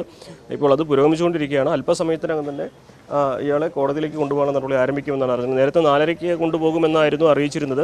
ഇനിയിപ്പോൾ അല്പം നേരത്തെ ആകുമോ എന്നുള്ളത് നമുക്ക് കണ്ടു തന്നെ അറിയണം. എന്നറിയാൻ നമ്മൾ DYSP ഓഫീസിൻ്റെ മുൻപിൽ തന്നെ ഇവിടെ തന്നെ ഉണ്ട്. എന്നറിയാൻ എപ്പോൾ ഇയാളെ ഇനി പുറത്തിറക്കുമെന്നതാണ് നമുക്ക് കാത്തിരുന്ന് കാണേണ്ടത്. രഞ്ജിത്ത്, അതാണ് സാഹചര്യം. ഏതായാലും ഇയാളെ ഇപ്പോൾ പോലീസ് പുറത്തേക്ക് കൊണ്ടുപോവുകയാണ്. തൊട്ടടുത്തുള്ള ഒരു കോമ്പൗണ്ടിലേക്കാണ് ഇയാളെ കൊണ്ടുപോയത്. ഒരുപക്ഷെ ചോദ്യം ചെയ്യലിനും മറ്റ് തെളിവെടുപ്പുകളും ഒക്കെ ആയിട്ടായിരിക്കാം. ഇതിനിടെ ചെന്താമരയുമായി ഒരു ബന്ധവുമില്ലെന്നാണ് ചെന്താമരയുടെ അമ്മയും സഹോദരൻ്റെ ഭാര്യയും ന്യൂസ് 18 പറഞ്ഞത്. ജാമ്യം കിട്ടാനായി തങ്ങൾ ഇടപെട്ടിട്ടില്ലെന്നും പുറത്തുവരുന്ന വാർത്തകൾ തെറ്റെന്നും കുടുംബം വ്യക്തമാക്കി. സജിതനെ ചെയ്ത പിന്നെ ഇങ്ങനെ ചെയ്യുന്നു വിചാരിച്ചില്ല. അതോടെ പഴക തീർന്നു എന്നാണ് വിചാരിച്ചത്. പിന്നെ ഈ 5 കൊല്ലം മുന്നേ ഇപ്പോൾ വന്നിട്ട് ചെയ്തപ്പോൾ എന്ത് പകയെന്ന് നമുക്കറിയില്ല. കോടതി എന്താണ് തീരുമാനിക്കണം, കോടതി പോലീസ് നമുക്ക് അവരിൻ്റെയാണ് സപ്പോർട്ട് ഉള്ളത്, നിങ്ങളുടെയും. അതെന്താ തീരുമാനിക്കണം അത് നേടിക്കൊടുക്കണം. മന്ത്രിമാരും അവരെന്താ പറഞ്ഞാൽ അവരിൻ്റെ ഇത് ചെയ്തു കൊടുക്കണം. വിശ്വാസം, അവരിൻ്റെ വിശ്വാസം. നമുക്ക് ഈ കോടതി എന്താ തീരുമാനിക്കണത്, നമുക്കൊന്നും ചെയ്യാൻ പറ്റില്ല. കോടതിയല്ലേ തീരുമാനിക്കണത്. കോടതി ഈ കുട്ടികളുടെ അത് നോക്കിയിട്ട് ചെയ്യണം. അതും നാട്ടുകാരും ഇന്നലെ പോലീസുകാരും നന്നായി കഷ്ടപ്പെട്ടിട്ടുണ്ട്, ഇല്ലയെന്ന് ഞാൻ പറയുന്നില്ല. അവൻ്റെ മേലെ ഒരു ഇതുമില്ല. അവർ നന്നായി കഷ്ടപ്പെട്ടിട്ടുണ്ട്. ഇനി നാട്ടുകാർ ഇനി വെളിയിൽ വിട്ടു പറഞ്ഞാൽ ഇനി അവൻ കൊല്ലും മട്ടാണ് നടക്കുന്നത്. ഇനി 2-3 ആളിനെ കൊല്ലും മട്ടാണ് നടക്കുന്നത്. അതുകൊണ്ട് അവനെ ഇനി തൂക്കിക്കൊല്ലാൻ വിധിക്കണമെന്ന് ഞങ്ങളുടെ ഈ കുട്ടികൾക്കും ഞങ്ങൾക്കും എല്ലാവർക്കും അതാണ് താല്പര്യം. അതാണ് സാഹചര്യം. പുറത്തു വരുന്ന വാർത്തകൾ തെറ്റാണ് എന്നാണ് കുടുംബം പറയുന്നത്. ഇയാളൊരു ഏകാന്തനായി ഇത്തരം കുറ്റകൃത്യങ്ങൾ ചെയ്യുന്ന ഒരാളാണ്. കുടുംബവുമായി ബന്ധങ്ങളൊന്നുമില്ല എന്നാണ് സഹോദരിയും മറ്റും പറയുന്നത്. അവർക്കും വലിയ പ്രയാസമുണ്ട്. മറ്റു ചില പ്രതികരണങ്ങളിലേക്ക് കൂടി പോകണം. ചെന്താമര ജാമ്യത്തിൽ ഇറങ്ങിയത് മുതൽ ആദ്യഘട്ടം മുതൽ തന്നെ കേൾക്കുന്ന പേരാണ്. ഈ ജാമ്യം നൽകാനായി സമീപിച്ചത് ഈ ജ്യേഷ്ഠനും അതുപോലെ തന്നെ അമ്മയുമാണ് എന്ന തരത്തിലുള്ള വാർത്തകളാണ് ആദ്യം മുതൽ തന്നെ വന്നിരുന്നത്. ഇപ്പോൾ നമ്മുടെ ഒപ്പം ഉള്ളത് ചെന്താമരയുടെ ജ്യേഷ്ഠന്റെ ഭാര്യയാണ്. ചേച്ചി, ഈ ജാമ്യമായിട്ട് നിങ്ങൾക്ക് എന്തെങ്കിലും ബന്ധമുണ്ട്? ചെന്താമരയാണ് ജാമ്യം, നിങ്ങളുടെ ഭർത്താവോ അമ്മയോ, ചെന്താമരയുടെ അമ്മയോ ആണോ ജാമ്യം നൽകാൻ വേണ്ടി? ഇല്ല, ഞങ്ങൾക്ക് ഈ ജാമ്യം ഇറങ്ങിയതായിട്ട് ഞങ്ങൾക്ക് ഒരൊറ്റ ബന്ധവുമില്ല. ഞങ്ങൾ കൊടുത്തിട്ടുമില്ല, ഞങ്ങൾ ഇറക്കിയിട്ടുമില്ല. അത് എവിടെ വേണമെങ്കിലും ഞങ്ങൾ പറയാം, ഞങ്ങൾ ചെയ്തിട്ടില്ല. ഈ ചെന്താമരയായിട്ട് എന്തെങ്കിലും ബന്ധമുണ്ടോ നിങ്ങൾക്ക്? ഞങ്ങൾക്കൊന്നും, അയാൾക്ക് വർഷങ്ങളായി ഇവിടെ നിന്ന് അങ്ങോട്ട് പോയിട്ട്, ഒരു ലവ് മാരേജ് ആയിരുന്നു, കല്യാണം കഴിഞ്ഞ് പോയിട്ട് കുറേയായി. അപ്പം അവരവിടെ, ഞങ്ങൾ ഇവിടെ തറവാട്ടിൽ ഒരു ബന്ധവുമില്ല. ഒരു ബന്ധവുമില്ല. എപ്പോഴെങ്കിലും എന്താ അമ്മയെന്ന് പറഞ്ഞ് വരും പോകും. അതല്ലാണ്ട് കഴിക്കാനോ തിന്നാനോ ഒന്നും നിൽക്കില്ല. വരും അങ്ങനെ അമ്മൻ്റെ അടുത്ത്. ഇത് തറവാട്ട് വീടായതുകൊണ്ട് അയാൾ വരുന്ന, ഞങ്ങൾക്ക് അതിനെ എതിർക്കാൻ പറ്റില്ല. ഞങ്ങൾ എതിർത്തു പറഞ്ഞ് ഞങ്ങൾക്ക് ഭീഷണിയായല്ലോ. ഞങ്ങൾ വരുന്നതും ചെയ്താലും ഞങ്ങൾക്കും പേടിയുണ്ട്. അങ്ങനെ ചെയ്ത ആളല്ലേ. അപ്പോൾ അതുകൊണ്ട് ഞങ്ങൾക്ക് നല്ലൊരു പേടിയുണ്ട്. കഴിഞ്ഞ പ്രാവശ്യം വന്ന് ഇതുപോലെ കൊല ചെയ്തിട്ട് വന്നപ്പോൾ ഞങ്ങളായിരുന്നു അതിനെ പിടിച്ചു കൊടുക്കുകയൊക്കെ ചെയ്ത് ഭക്ഷണം പറഞ്ഞ് വന്നിട്ട് കൊടുത്തിട്ടുണ്ടായിരുന്നത്. അപ്പോൾ നീ എന്നെ ഒറ്റിക്കൊടുത്തൂലേ എന്നുള്ളത് ആളോ മനസ്സിൻ്റെ ഉള്ളിൽ നല്ലൊരു വൈരാഗ്യമുണ്ട്. അപ്പോൾ അതുകൊണ്ട് ഞങ്ങൾക്ക് ഇവിടെ എപ്പോഴെങ്കിലും ഇങ്ങനെ അമ്മ എന്നുള്ള ഇതിൽ എപ്പോഴെങ്കിലും ഏതെങ്കിലും സമയത്ത് ഇങ്ങനെ വരും. വന്നാൽ അമ്മയുടെ അടുത്ത് 2 വർത്തമാനം പറയും, അപ്പം തന്നെ പോകും. അപ്പോൾ അതുകൊണ്ട് ഞങ്ങൾക്ക് അയാളെ വരണ്ടെന്നോ എടുക്കണ്ടെന്നോ പറയും. ഞങ്ങൾക്കും പേടിയുണ്ട്. ഞങ്ങളെ വലുതും ചെയ്താലോ? ഇത്തവണ ജാമ്യത്തിൽ ഇറങ്ങിയിട്ട് ചെന്താമര വന്നിരുന്നു ഇങ്ങോട്ട് തറവാട്ടിലോട്ട്? ജാമ്യത്തിൽ ഇറങ്ങിയിട്ട് അമ്മനെ കാണാൻ എന്താണ് 1 മാസം മുന്നേ വന്നിട്ടുണ്ടായിരുന്നു. വന്നു, കണ്ടു, 5 മിനിറ്റ് വർത്തമാനം പറയും, അപ്പം തന്നെ അയാളുടെ വീട്ടിലേക്ക് പോകും. അല്ലാതെ ഈ ഒളിവിൽ പോയതിനു ശേഷം ഇപ്പോ ഇങ്ങോട്ട് വന്നിട്ടില്ല? അതായത് ഈ കൊലപാതക സുധാകരനെയും അമ്മേനെയും കൊലപ്പെടുത്തിയതിനു ശേഷം ഇയാൾ വന്നിട്ടില്ല ഇവിടെ വന്നിട്ടില്ല. ഇപ്പോ നിങ്ങളാണ് ഇയാൾക്ക് കൂട്ടു നിൽക്കുന്നത്, അല്ലെങ്കിൽ ജാമ്യത്തിനടക്കം നിങ്ങളാണെന്ന് പറഞ്ഞിട്ട് വലിയ രീതിയിലുള്ള അതാണ്. ഞങ്ങളെ കൂട്ടി നിന്നിട്ടില്ല, ഞങ്ങൾ ജാമ്യം എടുത്തിട്ടില്ല, ഞങ്ങൾ ഒന്നിനും ഞങ്ങൾ നിന്നിട്ടില്ല. അയാളെ സ്വയം ജാമ്യം എടുത്തു, അയാളെ സ്വയം എന്തായി അയാളെ വന്നിരുന്നിരിക്കുകയാണ്. ഞങ്ങളൊന്നും ഇതിനാളല്ല. ഈ ജനങ്ങൾക്ക് വലിയ രീതിയിലുള്ള ഒരു രോഷമുണ്ട് ചെന്താമരയുടെ അടുത്ത്. അത് ചെയ്തത് വളരെ തെറ്റ് തന്നെയാണ്. ഇത് ചെയ്യാൻ പറഞ്ഞതാണോ ഇത് ചെയ്തത്? ആ കുടുംബത്തിനെ ഇതാക്കി ഞങ്ങൾക്ക് അത് ഭയങ്കര വേദനയുണ്ട്. ഇത് അവർക്ക് സംഭവിച്ചത് നമുക്ക് കുട്ടിയും മക്കളോടെ ഇരിക്കുന്നതല്ല. നല്ല വേദന, നല്ല ഇതുകൊണ്ട് ഈ ചെയ്തത് അനീതി തന്നെയാണ് ഇത് കാണിച്ചത്. അതിനുള്ള ശിക്ഷ അയാൾ പിന്നെ കോടതി എന്താണ് വെച്ച ശിക്ഷ നിലയ്ക്കോട്ടെ, തൂക്കുതണ്ടത്തിലോ ഏത് വിധം വേണമെങ്കിലും അയാൾക്ക് ശിക്ഷ കൊടുത്തോട്ടെ. ഇങ്ങനെ ചെയ്ത ആൾക്ക് ശിക്ഷ കൊടുത്തേ മതിയാവൂ. ഇപ്പോ നാട്ടുകാർ പറയുന്നത് ഒന്നില്ലെങ്കിൽ വധശിക്ഷ നൽകണം, അതല്ലെങ്കിൽ ജനങ്ങൾക്ക് ഇയാളെ വിട്ടു നൽകണം എന്ന തരത്തിലാണ്, ജനങ്ങൾ കൈകാര്യം ചെയ്തോളാം എന്ന തരത്തിലാണ് പറയുന്നത്. നിങ്ങൾക്ക് എന്താണ് പറയുള്ളത്?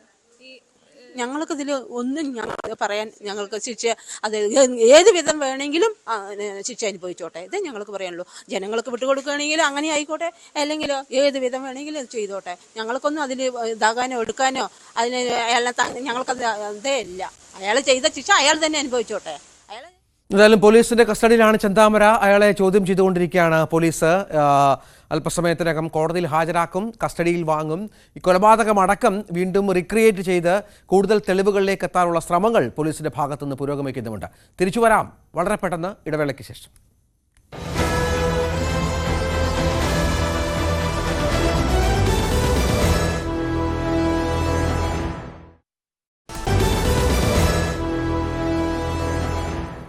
ചോറ്റാനിക്കരയിൽ വീടിനുള്ളിൽ അവശനിലയിൽ പെൺകുട്ടിയെ കണ്ടെത്തിയ സംഭവത്തിൽ ആൺ സുഹൃത്ത് കസ്റ്റഡിയിൽ.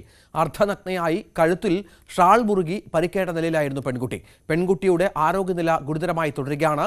കസ്റ്റഡിയിലുള്ള ആൺ സുഹൃത്ത് ക്രിമിനൽ പശ്ചാത്തലമുള്ള ആളാണ്. ഇയാളിൽ നിന്ന് ഭീഷണി ഉണ്ടായിരുന്നതായി പെൺകുട്ടിയുടെ അമ്മ പറഞ്ഞു. റീസെൻ്റ്ലി ആണ് ഏതെങ്കിലും പയ്യന്മാരുടെ പേര് പറഞ്ഞ് ഇവളെ ഉപദ്രവിക്കുന്നതായും ഇവളെ വളരെ മാനസികമായി പീഡിപ്പിക്കുന്നതായും ഇവളെന്നോട് പറഞ്ഞിട്ടുള്ളത്. അപ്പം ഞാൻ പല പ്രാവശ്യം ഇവളോട് പറഞ്ഞു, മോളെ ആ ഒരു റിലേഷൻ വേണ്ട, അതൊരിക്കലും സക്സസ് ആവില്ല എന്ന് ഞാൻ ഇവളോട് പല പ്രാവശ്യം ഞാൻ പറഞ്ഞു. ഒരിക്കൽ ഞാൻ പള്ളി കഴിഞ്ഞ് വീട്ടിൽ വരുമ്പോഴത്തേക്കും ഇവൻ വീട്ടിലുണ്ട്. അപ്പം ഞാൻ ചോദിച്ചു, നിനക്ക് ഇവളെ കല്യാണം കഴിക്കാൻ താല്പര്യമുണ്ടോ? എന്തെങ്കിലും ആയിക്കോട്ടെ, ഞാൻ ഓർത്ത് കല്യാണം കഴിക്കാൻ താല്പര്യമുണ്ടെങ്കിൽ ഇവളോടും ചോദിച്ചു, താല്പര്യമുണ്ടെങ്കിൽ നിൻ്റെ വീട്ടുകാരോട് എന്നെ വന്ന് കാണുക, അല്ലെങ്കിൽ ഞാൻ നിൻ്റെ വീട്ടിൽ വന്ന് നിൻ്റെ വീട്ടുകാരുമായിട്ട് സംസാരിക്കും. അപ്പോൾ അവനൊന്നും പറഞ്ഞില്ല. അപ്പോൾ പറഞ്ഞു 3 വർഷത്തെ സമയം തന്നെയെന്ന് പറഞ്ഞു. മൂന്ന് 4 വർഷത്തെ സമയം തന്നെ എന്ന് പറഞ്ഞു. അതൊരു നല്ല ഒരു ഇതല്ലല്ലോ. അപ്പോൾ ഇവളെ ഇങ്ങനെ ഉപദ്രവിക്കും, മാനസികമായിട്ട് ഇങ്ങനെ ശല്യപ്പെടുത്തി. ഞമ്മ പറഞ്ഞു, മോളെ ഇതൊരിക്കലും ശാശ്വതമായ കാര്യമല്ല, നിനക്ക് ഇത് ദോഷം ചെയ്യും എന്ന് ഞാൻ പറയാവുന്ന രീതിയിലെല്ലാം ഞാൻ പറഞ്ഞിട്ടുണ്ട്. ഞായറാഴ്ചയാണ് ചോറ്റാനിക്കരയിലെ വീടിനുള്ളിൽ പോക്സോ കേസിലെ ഇരയായ 19-കാരിയെ അവശനിലയിൽ കണ്ടെത്തിയത്. പെൺകുട്ടി മർദ്ദനത്തിനിരയായിട്ടുണ്ടെന്നാണ് പോലീസ് പറയുന്നത്. വളരെ ഗുരുതരമായ ആരോപണങ്ങളുള്ള ഒരു കേസാണത്. അപ്പോൾ അത് കണക്കിലെടുത്തുകൊണ്ടാണ് പോലീസ് അതിൽ അന്വേഷണം തുടങ്ങിയിട്ടുള്ളത്. ഇപ്പോൾ കേസിൻ്റെ അന്വേഷണം പ്രാരംഭദശയിലായതുകൊണ്ട് അതിൽ പ്രധാനപ്പെട്ട വിവരങ്ങളൊന്നും നിങ്ങളോട് തൽക്കാലം വെളിപ്പെടുത്താൻ കഴിയുകയില്ല. എങ്കിലും ശരിയായ വിധത്തിൽ അന്വേഷണം മുന്നോട്ട് നടക്കുന്നുണ്ട്. അതായത് ഇതുമായിട്ട് ബന്ധപ്പെട്ട് സംശയമുള്ള ഒരാളെ കസ്റ്റഡിയിൽ എടുത്തിട്ടുണ്ട്. അയാളുടെ ഇൻവോൾവ്മെന്റ് കൂടുതൽ വിശദമായിട്ട് വെരിഫൈ ചെയ്തുകൊണ്ടിരിക്കുകയാണ്. പെൺകുട്ടിക്ക് ദേഹോദരം ഏറ്റതായിട്ട് വ്യക്തമായിട്ടുണ്ട്. അതിന്റെ സാധ്യതകൾ ഞങ്ങൾ കൂടുതൽ അന്വേഷിച്ചാലേ പറയാൻ പറ്റും. ഇപ്പോൾ ബലാത്സംഗ കുറ്റവും കൊലപാതക ശ്രമവുമാണ് ഈ കേസ് പെൺകുട്ടിയുടെ അമ്മയുടെ മൊഴിയുടെ അടിസ്ഥാനത്തിൽ രജിസ്റ്റർ ചെയ്തിട്ടുള്ളത്. അത് ഞങ്ങൾ അന്വേഷിക്കാം. അല്ല, പ്രതി ചേർത്തിട്ടില്ലല്ലോ. ഒരാളുടെ ഞങ്ങൾ സംശയത്തിന്റെ അടിസ്ഥാനത്തിൽ ഒരാളെ ഞങ്ങൾ കസ്റ്റഡിയിൽ എടുത്തിട്ടുണ്ട്. അത് കൂടുതൽ വെരിഫൈ ചെയ്തിട്ട് അയാളുടെ ഇൻവോൾവ്മെന്റും അയാൾ പറയുന്ന കാര്യങ്ങളും സയന്റിഫിക്കായും മറ്റ് ശാസ്ത്രീയ തെളിവുകൾ ഉപയോഗിച്ചും വെരിഫൈ ചെയ്താൽ മാത്രമേ അയാളാണ് പ്രതിയാണെന്ന് ഉറപ്പിച്ച് പറയാൻ പറ്റുള്ളൂ. അങ്ങനെയാണെങ്കിൽ അതിനനുസരിച്ചുള്ള തുടർ നടപടികൾ ഞങ്ങൾ അന്വേഷിച്ചു. 64 BNSന്റെ 64ഉം 109. കുട്ടിയുടെ ആരോഗ്യസ്ഥിതി ഒന്നും പറയാറായിട്ടില്ല. മെഡിക്കൽ കോളേജിൽ മെഡിക്കൽ ട്രസ്റ്റിൽ ഒരു ക്രിട്ടിക്കൽ കണ്ടീഷനിലാണ്. പെൺകുട്ടിയെ താൻ മർദ്ദിച്ചിരുന്നുവെന്നും ഇതിൽ മനംനൊന്താണ് ആത്മഹത്യയ്ക്ക് ശ്രമിച്ചതെന്നുമാണ് സുഹൃത്തിന്റെ മൊഴി. ഇയാൾക്കെതിരെ പരിസരവാസികൾ നേരത്തെയും പരാതി ഉന്നയിച്ചിട്ടുള്ളതാണ്.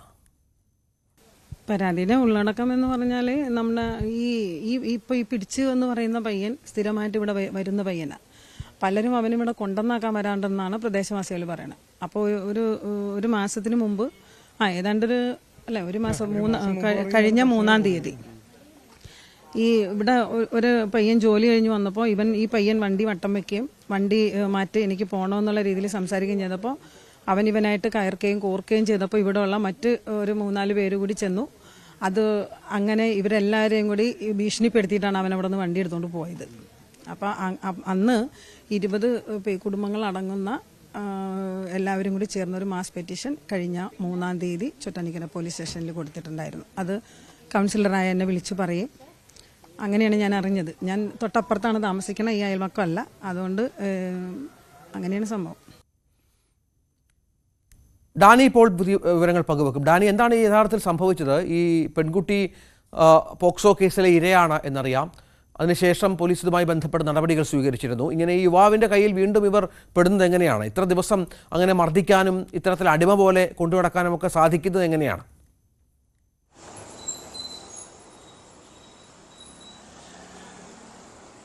രഞ്ജിത്ത, അതായത് ശനിയാഴ്ച രാത്രിയോടുകൂടിയാണ് ഈ സംഭവം നടക്കുന്നതെന്നാണ് പോലീസ് കണക്കാക്കുന്നത്. കാരണം ശനിയാഴ്ച ഈ യുവാവ് പെൺകുട്ടിയുടെ വീട്ടിൽ എത്തിയതായുള്ള CCTV ദൃശ്യങ്ങൾ പോലീസിന് കിട്ടിയിട്ടുണ്ട്. അതോടൊപ്പം തന്നെ ഞായറാഴ്ച പുലർച്ചെ അവിടെ നിന്ന് ഇറങ്ങുന്നതായും പോലീസിന് വ്യക്തമായിട്ടുണ്ട്. അപ്പോൾ ഇതിന് ശേഷം ഈ സമയത്താണ് ഇവിടെ ഒരു അതിക്രമം ഉണ്ടാകുന്നത്. ഈ പെൺകുട്ടിക്ക് വലിയ രീതിയിലുള്ള ക്ഷതങ്ങൾ ഏൽക്കുന്നത്, ഈ കഴുത്തിൽ കുരുക്കിട്ട രീതിയിൽ പിന്നീട് കാണപ്പെടുന്നത്, ഇതെല്ലാം തന്നെ സംഭവിക്കുന്നപ്പോഴാണ് പോലീസ് പറയുന്നത്. പോലീസിൻ്റെ അന്വേഷണത്തിൽ ഈ യുവാവിനെ ചോദ്യം ചെയ്തതിൽ നിന്ന്, ആൺസുഹൃത്തിനെ ചോദ്യം ചെയ്തതിൽ നിന്ന് വ്യക്തമാകുന്ന കാര്യങ്ങൾ ഇതാണ്. ഇവർ തമ്മിലുള്ള ഒരു പരിചയം തുടങ്ങിയിട്ട് ഏതാണ്ട് 1 വർഷമേ ആയിട്ടുള്ളൂ. ഇൻസ്റ്റാഗ്രാം വഴിയാണ് ഇവർ പരിചയപ്പെടുന്നത്. ഇവർ ഈ പരിചയം പല രീതിയിലേക്ക് തന്നെ അത് നീണ്ടുപോകുന്ന രീതിയിലായിരുന്നു. ഈ പെൺകുട്ടിയെ കാണുന്നതിന് വേണ്ടി വീട്ടിൽ എത്തുന്ന സന്ദർഭങ്ങൾ ഉണ്ടായിട്ടുണ്ട്. ഇവർ പലപ്പോഴും ഇവരെ പുറത്ത് കാണുന്നവരുണ്ട്. അങ്ങനെ ഈ പെൺകുട്ടികളും മറ്റ് സൗഹൃദങ്ങളും എല്ലാം തന്നെയുണ്ട്. അപ്പോൾ ഇതിൻ്റെ ഇടയിൽ വന്നിട്ടുള്ള കാര്യങ്ങൾ, ഇതിൽ എന്തുകൊണ്ടാണ് ഇവർ തമ്മിലുണ്ടായ ഒരു തർക്കം എന്നത് അടക്കമുള്ള കാര്യങ്ങൾ പോലീസ് ചോദിച്ചറിയുകയാണ്. പെൺകുട്ടി നേരത്തെ ഒരു പോക്സോ കേസിൽ അതിജീവിതയാണ്. അതൊരു മറ്റൊരു സംഭവവുമായി ബന്ധപ്പെട്ടതാണ്. അത് ഇതുമായി ബന്ധപ്പെട്ടിട്ടുള്ളതല്ല എന്ന് പോലീസ് പറയുന്നുണ്ട്. അതിനുശേഷമാണ് പിന്നീട് ഇയാളുമായിട്ട് ഏതാണ്ട് 1 വർഷത്തെ ഒരു പരിചയമാവുന്നുള്ളൂ എന്നാണ് പോലീസിനോട് തന്നെ ഇയാൾ പറഞ്ഞിട്ടുള്ളത് ചെയ്യുന്നത്. എന്തായാലും ഈ സംഭവത്തിൽ വലിയ രീതിയിലുള്ള നടുക്കം ഉണ്ടെങ്കിൽ കൂടിയും ഈ യുവാവിനെതിരെ, ഈ പെൺകുട്ടിയുടെ ഈ സുഹൃത്തിനെതിരെ ഒരു പരാതി നാട്ടുകാരുടെ ഭാഗത്തുനിന്നുണ്ട്. അത് പലപ്പോഴും ഇവിടെ കാണാൻ വരുമ്പോഴേക്ക് ഇയാളെ അവിടെ വണ്ടി തെറ്റായ രീതിയിൽ പാർക്ക് ചെയ്യുക, അങ്ങനെ കടന്നു പോകുന്നത് ചോദ്യം ചെയ്തതിനെ തുടർന്ന് അങ്ങനെ ഉടലെടുത്ത ചില വാക്ക് തർക്കങ്ങളാണ്. പലപ്പോഴും നാട്ടുകാരോട്, പരിസരവാസികളോട് ഇയാൾ ക്ഷുഭിതനായി സംസാരിക്കുകയും അവരോട് തട്ടിക്കയറാൻ വരികയും എല്ലാം തന്നെ ചെയ്തിട്ടുണ്ട്. ഇന്ന് നാട്ടുകാർ പറയുന്നൊരു കാര്യമുണ്ട്. തങ്ങളിത് സംബന്ധിച്ച് വളരെ വ്യക്തമായ ഒരു മാസ് പെറ്റീഷനാണ് ആ വഴിയിലേക്ക് വരുമ്പോഴുള്ള വീട്ടുകാർ, ഏതാണ്ട് 20-ലധികം വീട്ടുകാർ ചേർന്ന് വ്യക്തമായ രീതിയിൽ ഒരു പരാതി എഴുതി സ്ഥലത്തെ കൗൺസിലറെ ഏൽപ്പിച്ച് അവരത് പോലീസിനെ കൈമാറുകയും ചെയ്തു. ഇങ്ങനെ ഒരു സംഭവം ഇതുമായി ബന്ധപ്പെട്ട് ഉണ്ടാകുന്നുണ്ട്. ഇത് കൃത്യമായ രീതിയിൽ ഇയാളെ താക്കീത് ചെയ്യണം എന്നതടക്കമുള്ള കാര്യങ്ങൾ പറഞ്ഞിട്ടുണ്ട്. പക്ഷേ പോലീസിൻ്റെ ഭാഗത്തു നിന്ന് അതുണ്ടായില്ല എന്ന് ആളുകൾ പറയുന്നു. അങ്ങനെ ഉണ്ടായിരുന്നെങ്കിൽ ഒരുപക്ഷെ ഇന്ന് ഈ സംഭവത്തിലേക്ക് നീങ്ങില്ലായിരുന്നു എന്ന് ആളുകൾ സൂചിപ്പിക്കുകയും ചെയ്യുന്നുണ്ട്. പോലീസിനോട് ഇത് സംബന്ധിച്ച് ചോദിക്കുമ്പോൾ അവർക്ക് ഈ പരാതിയുടെ ഉള്ളടക്ക സംബന്ധിയായ കാര്യങ്ങളിൽ വ്യക്തത വേണം, അത്തരം കാര്യങ്ങൾ കുറച്ചുകൂടി പരിശോധിക്കാനുണ്ടായിരുന്നു എന്നതടക്കമുള്ള കാര്യങ്ങളാണ് പോലീസ് പറയുന്നത്. എന്തായാലും ഇപ്പോൾ ഒരു വലിയ രീതിയിലേക്ക് കാര്യങ്ങൾ സംഭവിച്ചിരിക്കുന്നു എന്നതാണ്. പെൺകുട്ടിയുടെ നില അതീവ ഗുരുതരമായി തുടരുകയാണ്. ഇയാൾ പറഞ്ഞിരിക്കുന്ന മൊഴി പ്രകാരം താൻ അവരെ കണ്ടിരുന്നു, വീട്ടിൽ ചെന്ന് തന്നെ കണ്ടിരുന്നു എന്ന് പറയുന്നു. പോലീസ് അതോടൊപ്പം അന്വേഷിക്കുന്നു. ഇയാൾ അവിടെ മറ്റൊരു സുഹൃത്ത് കൊണ്ടുചെന്ന് വിടുന്ന CCTV ദൃശ്യങ്ങളാണുള്ളത്, 2 വീലറിൽ കൊണ്ടുചെന്ന് ആക്കുന്നത്. അതുകൊണ്ട് മറ്റാരെങ്കിലും പിന്നീട് അവിടേക്ക് വന്നിട്ടുണ്ടോ എന്നതടക്കമുള്ള കാര്യങ്ങൾ പരിശോധിക്കുന്നുണ്ട്. കാരണം ഇവർക്കും മറ്റു പല സുഹൃത്തുക്കളുമായ അടുപ്പമുള്ളതാണ്, വളരെ അടുപ്പം. അപ്പോൾ ആരെങ്കിലും അവിടേക്ക് വന്നിട്ടുണ്ടോ എന്ന കാര്യങ്ങളും എല്ലാ സാധ്യതകളും പോലീസ് പരിശോധിക്കുന്നുണ്ട്. ഇയാൾ പറഞ്ഞിരിക്കുന്ന മൊഴി ഇയാൾ പെൺകുട്ടിയെ മർദ്ദിച്ചിരുന്നു, അതിൽ മനം നൊന്തുകൊണ്ടാണ് ഇവരൊരു ആത്മഹത്യാ ശ്രമം നടത്തിയതെന്നാണ് പോലീസിനോട് പറഞ്ഞിരിക്കുന്നത്. ഈ പെൺകുട്ടിയുടെ കഴുത്തിൽ കുരുങ്ങിയിരിക്കുന്നത് ഷോളാണ്, ഇവർ വസ്ത്രദാനത്തിന് ഉപയോഗിക്കുന്ന ഷോളാണ് കുരുങ്ങിയിരിക്കുന്നത്. അത് കുടുങ്ങിയാണ് വലിയ രീതിയിൽ ഇതിന് ഈ പെൺകുട്ടിക്ക് തലച്ചോറിന് ക്ഷതമേറ്റിരിക്കുന്നത്. അതിൻ്റെ ഒരു അതീവ ഗുരുതരാവസ്ഥയിലാണ് അവർ തുടരുന്നത്. വെന്റിലേറ്റർ സഹായത്തോടു കൂടിയാണ്. അപ്പോൾ നിലവിൽ അവരിൽ നിന്ന് യാതൊരു രീതിയിലും ഒരു വിവരവും ശേഖരിക്കാൻ കഴിയാത്തൊരവസ്ഥയിൽ കൂടിയാണ്. പോലീസ് സംശയിക്കുന്നതും അതുതന്നെയാണ്. കാരണം അങ്ങനെയൊരു സാഹചര്യത്തിൽ ഇയാൾ ഈ മനഃപൂർവ്വം കള്ളം പറയുകയാണോ, ഇയാൾ അതിക്രമിച്ചു എന്നതിനപ്പുറം മറ്റെന്തെങ്കിലും ചെയ്തിട്ടുണ്ടെങ്കിൽ അത് ഏതെങ്കിലും രീതിയിൽ പോലീസിനെ തെളിയിക്കേണ്ടി വരും. ആ ഒരു സാഹചര്യം മുതലെടുക്കുകയാണോ എന്നതടക്കമുള്ള കാര്യങ്ങൾ പോലീസ് സംശയിക്കുന്നുണ്ട്. അതുകൊണ്ടാണ് ഇന്ന് വിശദമായ രീതിയിൽ ഫോറൻസിക് വിഭാഗം അവിടെ തെളിവെടുപ്പും പരിശോധനയും എല്ലാം തന്നെ നടത്തിയിട്ടുണ്ട്. കാരണം ഇവർ പറഞ്ഞിരിക്കുന്ന മൊഴി സത്യമാണോ എന്നതടക്കമുള്ള കാര്യങ്ങൾ, ഒപ്പം ആ മുറിക്കകത്ത് മറ്റാരുടെയെങ്കിലും സാന്നിധ്യമുണ്ടായിരുന്നോ എന്നതടക്കമുള്ള കാര്യങ്ങൾ പരിശോധിക്കുന്നുണ്ട്. അമ്മ വീട്ടിലില്ലാത്തൊരു സമയത്താണ് വന്നത്. അമ്മ കഴിഞ്ഞ 2 ദിവസമായി വീട്ടിലില്ലായിരുന്നുവെന്ന് പറയുന്നു. അപ്പോൾ ഇത്തരം കാര്യങ്ങൾ പരിശോധിക്കുന്നു. അമ്മയോടും ഇയാൾ കയർത്ത് സംസാരിച്ചതായി ചില റിപ്പോർട്ടുകളുണ്ട്. ചിലർ പറയുന്നുണ്ട് ആ രീതിയിൽ ഇയാൾ പ്രകോപനപരമായി സംസാരിക്കുന്ന ഒരാളാണെന്ന് പറയുന്നുണ്ട്. ഇയാൾക്ക് ഒരു ക്രിമിനൽ പശ്ചാത്തലമുള്ള ഒരാളാണ്. ഇയാൾക്കെതിരെ 3 കേസുകൾ നിലവിലുണ്ട്. ഇയാൾക്ക് പീരുമേട് പോലീസ് സ്റ്റേഷനിൽ ഈ പെൺകുട്ടിയുടെ സുഹൃത്തിനെതിരെ ഒരു കഞ്ചാവ് കേസും അതോടൊപ്പം തന്നെ തലയോലപ്പറമ്പാണ് ഇയാളുടെ ദേശം. തലയോലപ്പറമ്പിൽ ഏതാണ്ട് 2 കേസുകൾ, അത് ഈ അടിപിടി സംഭവങ്ങളാണ്, ആക്രമണ സംഭവങ്ങളാണ്. അങ്ങനെ 2 കേസുകളുണ്ട്. അങ്ങനെ മുഴുവനായി 3 കേസുകൾ ഇയാൾക്കെതിരെ തന്നെ നിലവിലുണ്ട്. അപ്പോൾ ഒരു ക്രിമിനൽ പശ്ചാത്തലമുള്ള ഒരാളാണ് ഈ രീതിയിലെല്ലാം തന്നെ പെൺകുട്ടിയുടെ സുഹൃത്തായി അവിടെ വരികയും ഇത്തരം കാര്യങ്ങൾക്ക് ഏതാണ്ട് ഇയാളാണ് ചെയ്തതെന്ന രീതിയിലേക്ക് പോലീസ് കണ്ടെത്തുകയും ചെയ്തിട്ടുള്ളത്. എന്തായാലും പോലീസ് ഇയാളെ ചോദ്യം ചെയ്യുകയാണ് വിശദമായിട്ട്. ഇയാളുടെ അറസ്റ്റിലേക്കൊന്നും കടന്നിട്ടില്ല. കാരണം അതിൽ കുറച്ചുകൂടി കാര്യങ്ങളടക്കം സ്ഥിരീകരണത്തിലേക്ക് വരേണ്ടതുണ്ട്. നിലവിൽ ബലാത്സംഗത്തിനും അതോടൊപ്പം തന്നെ വധശ്രമത്തിനും ഉൾപ്പെടെയുള്ള വകുപ്പുകളാണ് ഇയാൾക്കെതിരെ ചുമത്തിയിരിക്കുന്നത്. എന്തായാലും അത് കേസന്വേഷണം അതിൻ്റെ ഭാഗമായിട്ട് മുന്നോട്ട് പോവുകയാണ്.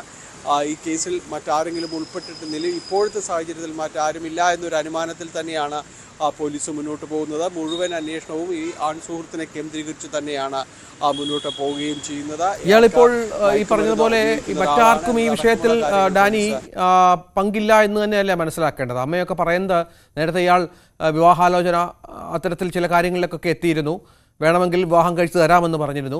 പിന്നീട് ആ ബന്ധം വഷളാവുകയായിരുന്നു. ഇയാൾക്ക് ക്രിമിനൽ പശ്ചാത്തലമുണ്ട് എന്ന വളരെ പ്രധാനപ്പെട്ട ഒരു വിവരം കൂടി ലഭ്യമാകുന്നുണ്ട്. അങ്ങനെ മൊത്തത്തിൽ ഇയാൾ ഒറ്റയ്ക്ക് ചെയ്ത ഒരു പ്രവൃത്തി, ഒരു ക്രൂരത എന്നതിനപ്പുറം മറ്റു തലത്തിലൊന്നും അന്വേഷണമില്ലല്ലോ അല്ലേ?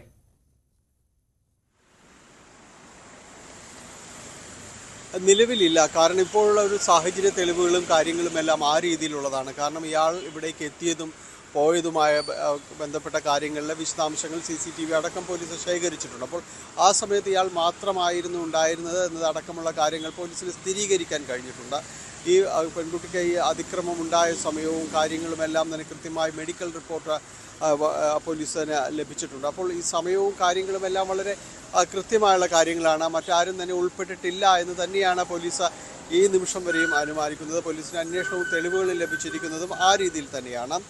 ഇയാൾ മാത്രമാണ് ഇതിൽ ഉൾപ്പെട്ടിട്ടുള്ളത് എന്ന് പോലീസ് ഏതാണ്ട് സ്ഥിരീകരിച്ച് കഴിഞ്ഞിട്ടുണ്ട്. ഇയാളുടെ അറസ്റ്റ് അടക്കമുള്ള കാര്യങ്ങൾ വൈകാതെ തന്നെ ഉണ്ടാകും. ആശങ്കപ്പെടുത്തുന്നത് പെൺകുട്ടിയുടെ ആരോഗ്യസ്ഥിതി സംബന്ധിയായ കാര്യങ്ങളാണ്. അതീവ ഗുരുതരാവസ്ഥയിൽ തുടരുകയാണ് ആ പെൺകുട്ടി. ഇപ്പോൾ വെന്റിലേറ്റർ സഹായത്തോടെ മുന്നോട്ട് പോകുന്നു. അതുകൊണ്ട് പോലീസിന് പെൺകുട്ടിയുടെ ഭാഗത്തു നിന്ന് മറ്റ് ഏതെങ്കിലും രീതിയിലുള്ളൊരു മൊഴിയെടുപ്പോ ആ രീതിയിലുള്ള കാര്യങ്ങളൊന്നുമേ നടക്കാൻ കഴിയില്ല. അതുകൊണ്ട് ഈ ഫോറൻസിക് പരിശോധന, അതിൽ നിന്ന് ലഭിക്കുന്ന തെളിവുകൾ ഇതിനെ ആധാരമാക്കിക്കൊണ്ട് മുന്നോട്ട് പോകാൻ മാത്രമേ കഴിയുള്ളൂ. ആ സാഹചര്യം ഇയാൾക്ക് എതിരാണ്. അത് പോലീസ് പറയുന്നുണ്ട്. നിലവിൽ ഇയാൾ കസ്റ്റഡിയിലുള്ള ആൾ തന്നെയാണ്. ഈ പെൺകുട്ടിക്ക് വലിയ രീതിയിലുള്ള ഈ മുറിപ്പാടുകളും ഈ മരണാസന്നയാക്കിയതുമെല്ലാം അയാൾക്ക് തന്നെയാണ് എന്ന് പോലീസ് സ്ഥിരീകരിക്കുകയും ചെയ്യുന്നുണ്ട്. ഇയാളുടെ അറസ്റ്റിലേക്ക് തന്നെയാണ് കാര്യങ്ങൾ നീങ്ങുന്നത്. പക്ഷേ വൈകുന്നേരത്തോടുകൂടി ചോറ്റാനിക്കര പോലീസ് ഇയാളുടെ അറസ്റ്റ് രേഖപ്പെടുത്താൻ തന്നെയാണ് സാധ്യത. അതാണ് സാഹചര്യം. ഏതായാലും വലിയ ക്രൂരമായ സംഭവമാണ് ചോറ്റാനിക്കൽ ഉണ്ടായിരിക്കുന്നത്. ഇതിൻ്റെ അന്വേഷണ വഴികളിലാണ് പോലീസ് എന്ന് തന്നെയാണ് ഈ കുട്ടിയുടെ അമ്മ മാധ്യമങ്ങളോട് സംസാരിച്ചിരുന്നു. അവരുടെ വാക്കുകളിലേക്ക് ഒരിക്കൽ കൂടി.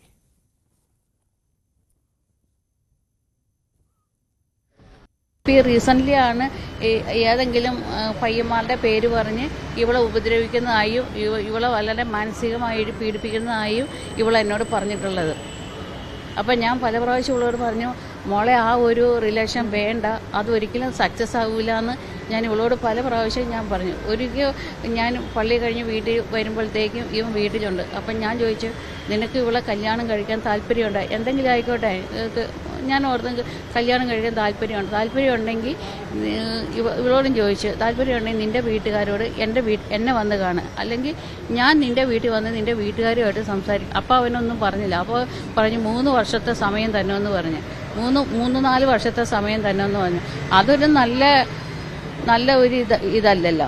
അപ്പോൾ ഇവളെ ഇങ്ങനെ ഉപദ്രവിക്കും, മാനസികമായിട്ട് ഇങ്ങനെ ശല്യപ്പെടുത്തി. ഞമ്മ പറഞ്ഞു, മോളെ ഇതൊരിക്കലും ശാശ്വതമായ കാര്യമല്ല, നിനക്ക് ഇത് ദോഷം ചെയ്യും എന്ന് ഞാൻ പറയാവുന്ന രീതിയിലെല്ലാം ഞാൻ പറഞ്ഞിട്ടുണ്ട്.